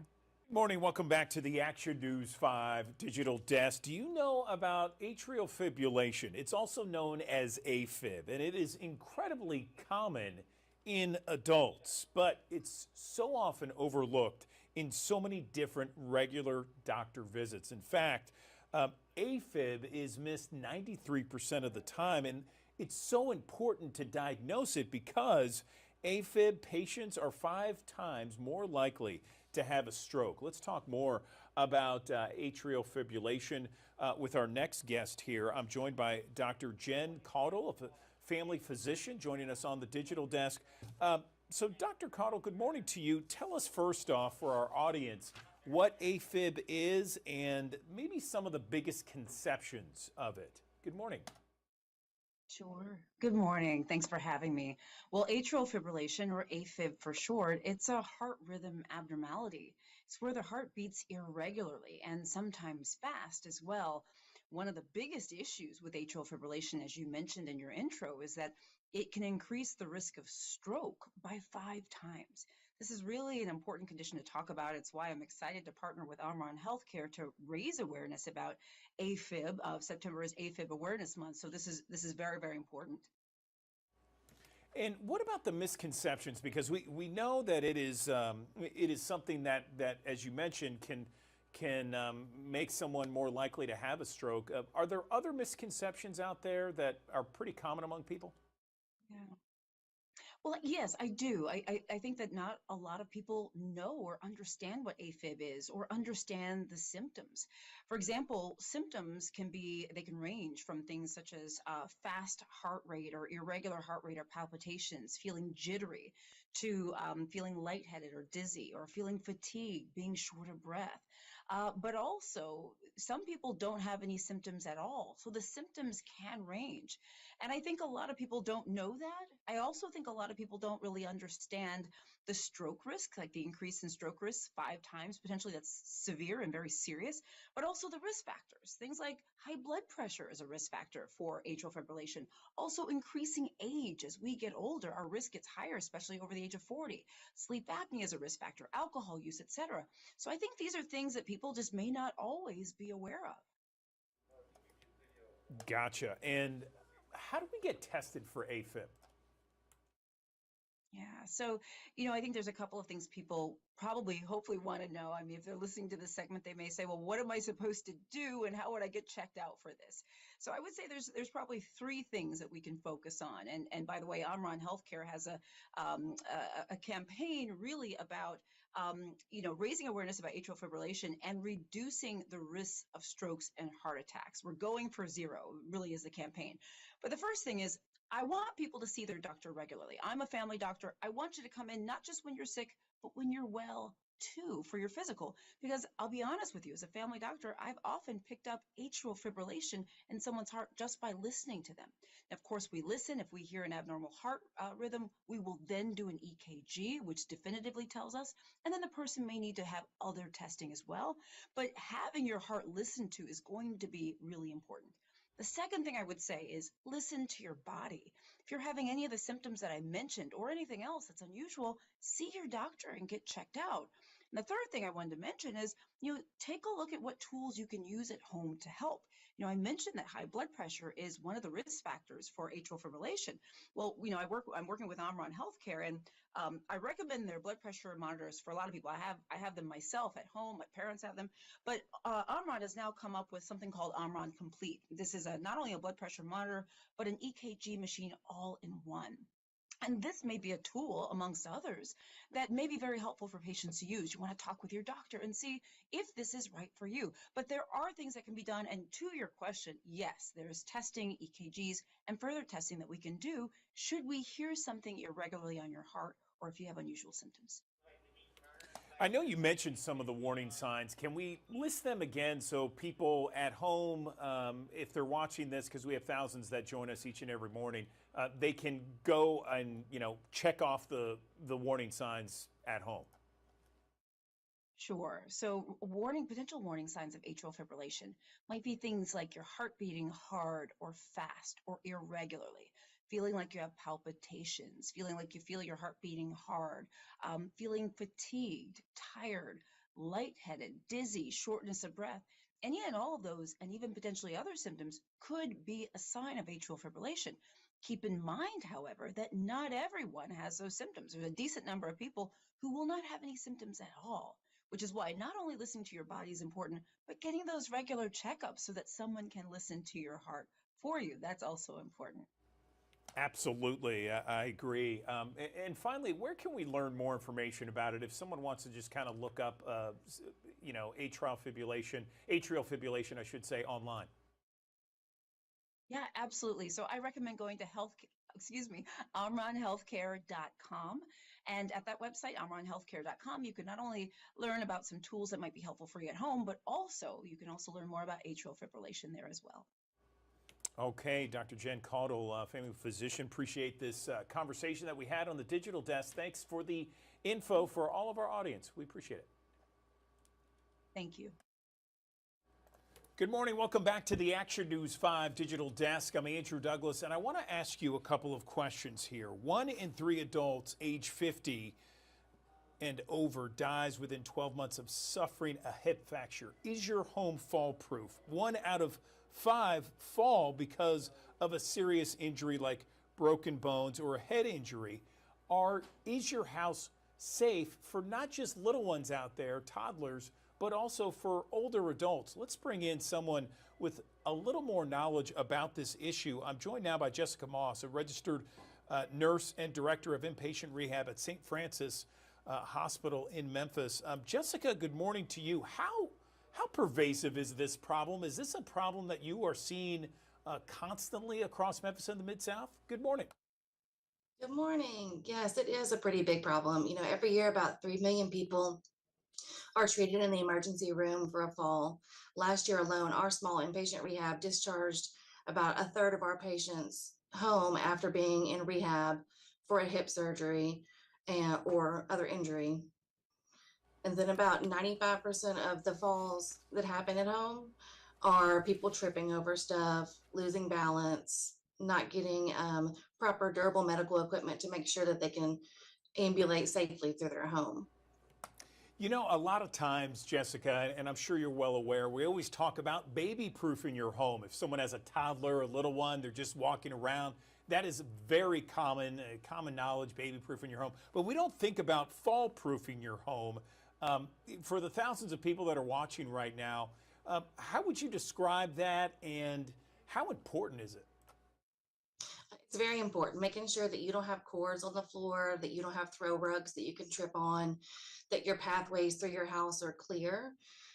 Older people specifically, if they have commonly used items, storing them in a cabinet on a lower shelf so they can reach them easily and not have to use a step stool or climb to reach things.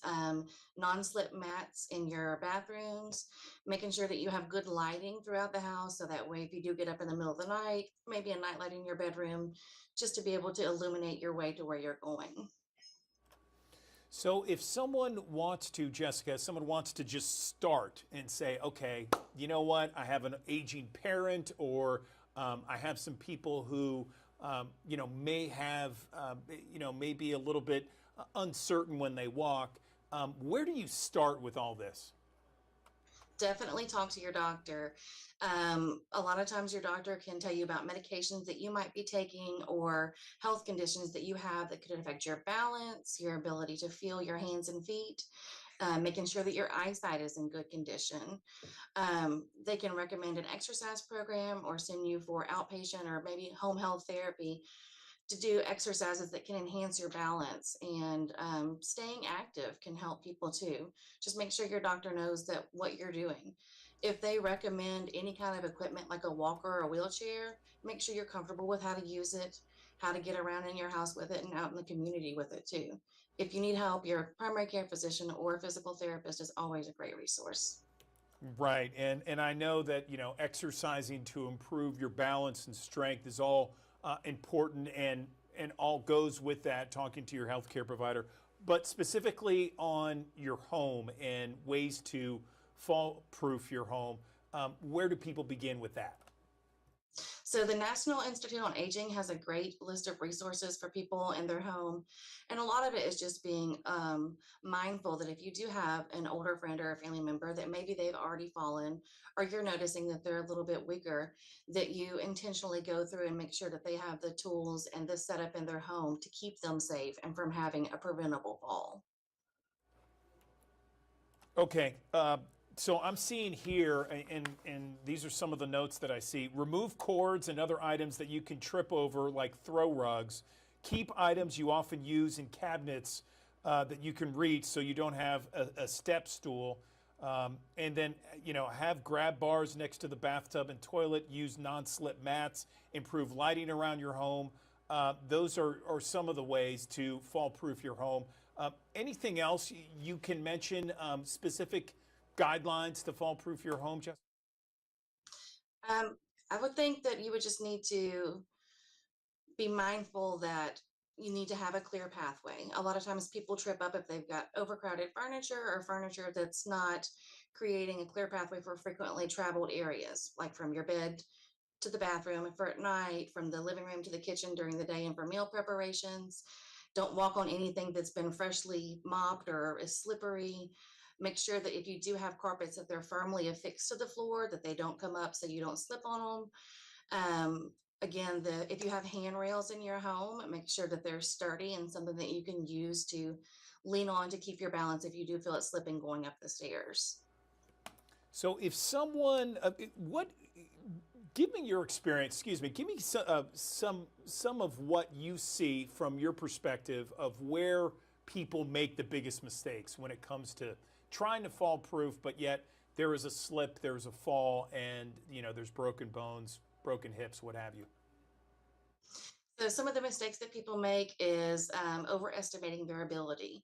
If you have a medical condition like diabetes or neuropathy or glaucoma, anything that can affect your eyesight or your ability to feel your hands or feet, can kind of set you up for a situation where you think you might be able to get up and walk through the home without an assistive device like a cane or a walker. But really your body is not capable to do that safely. So being mindful, if you do feel unsteady, you do feel that your balance is off, you do feel that maybe you tripped and caught yourself, but that you could be falling without being able to control yourself. Just making sure that you know that those things can lead to falls.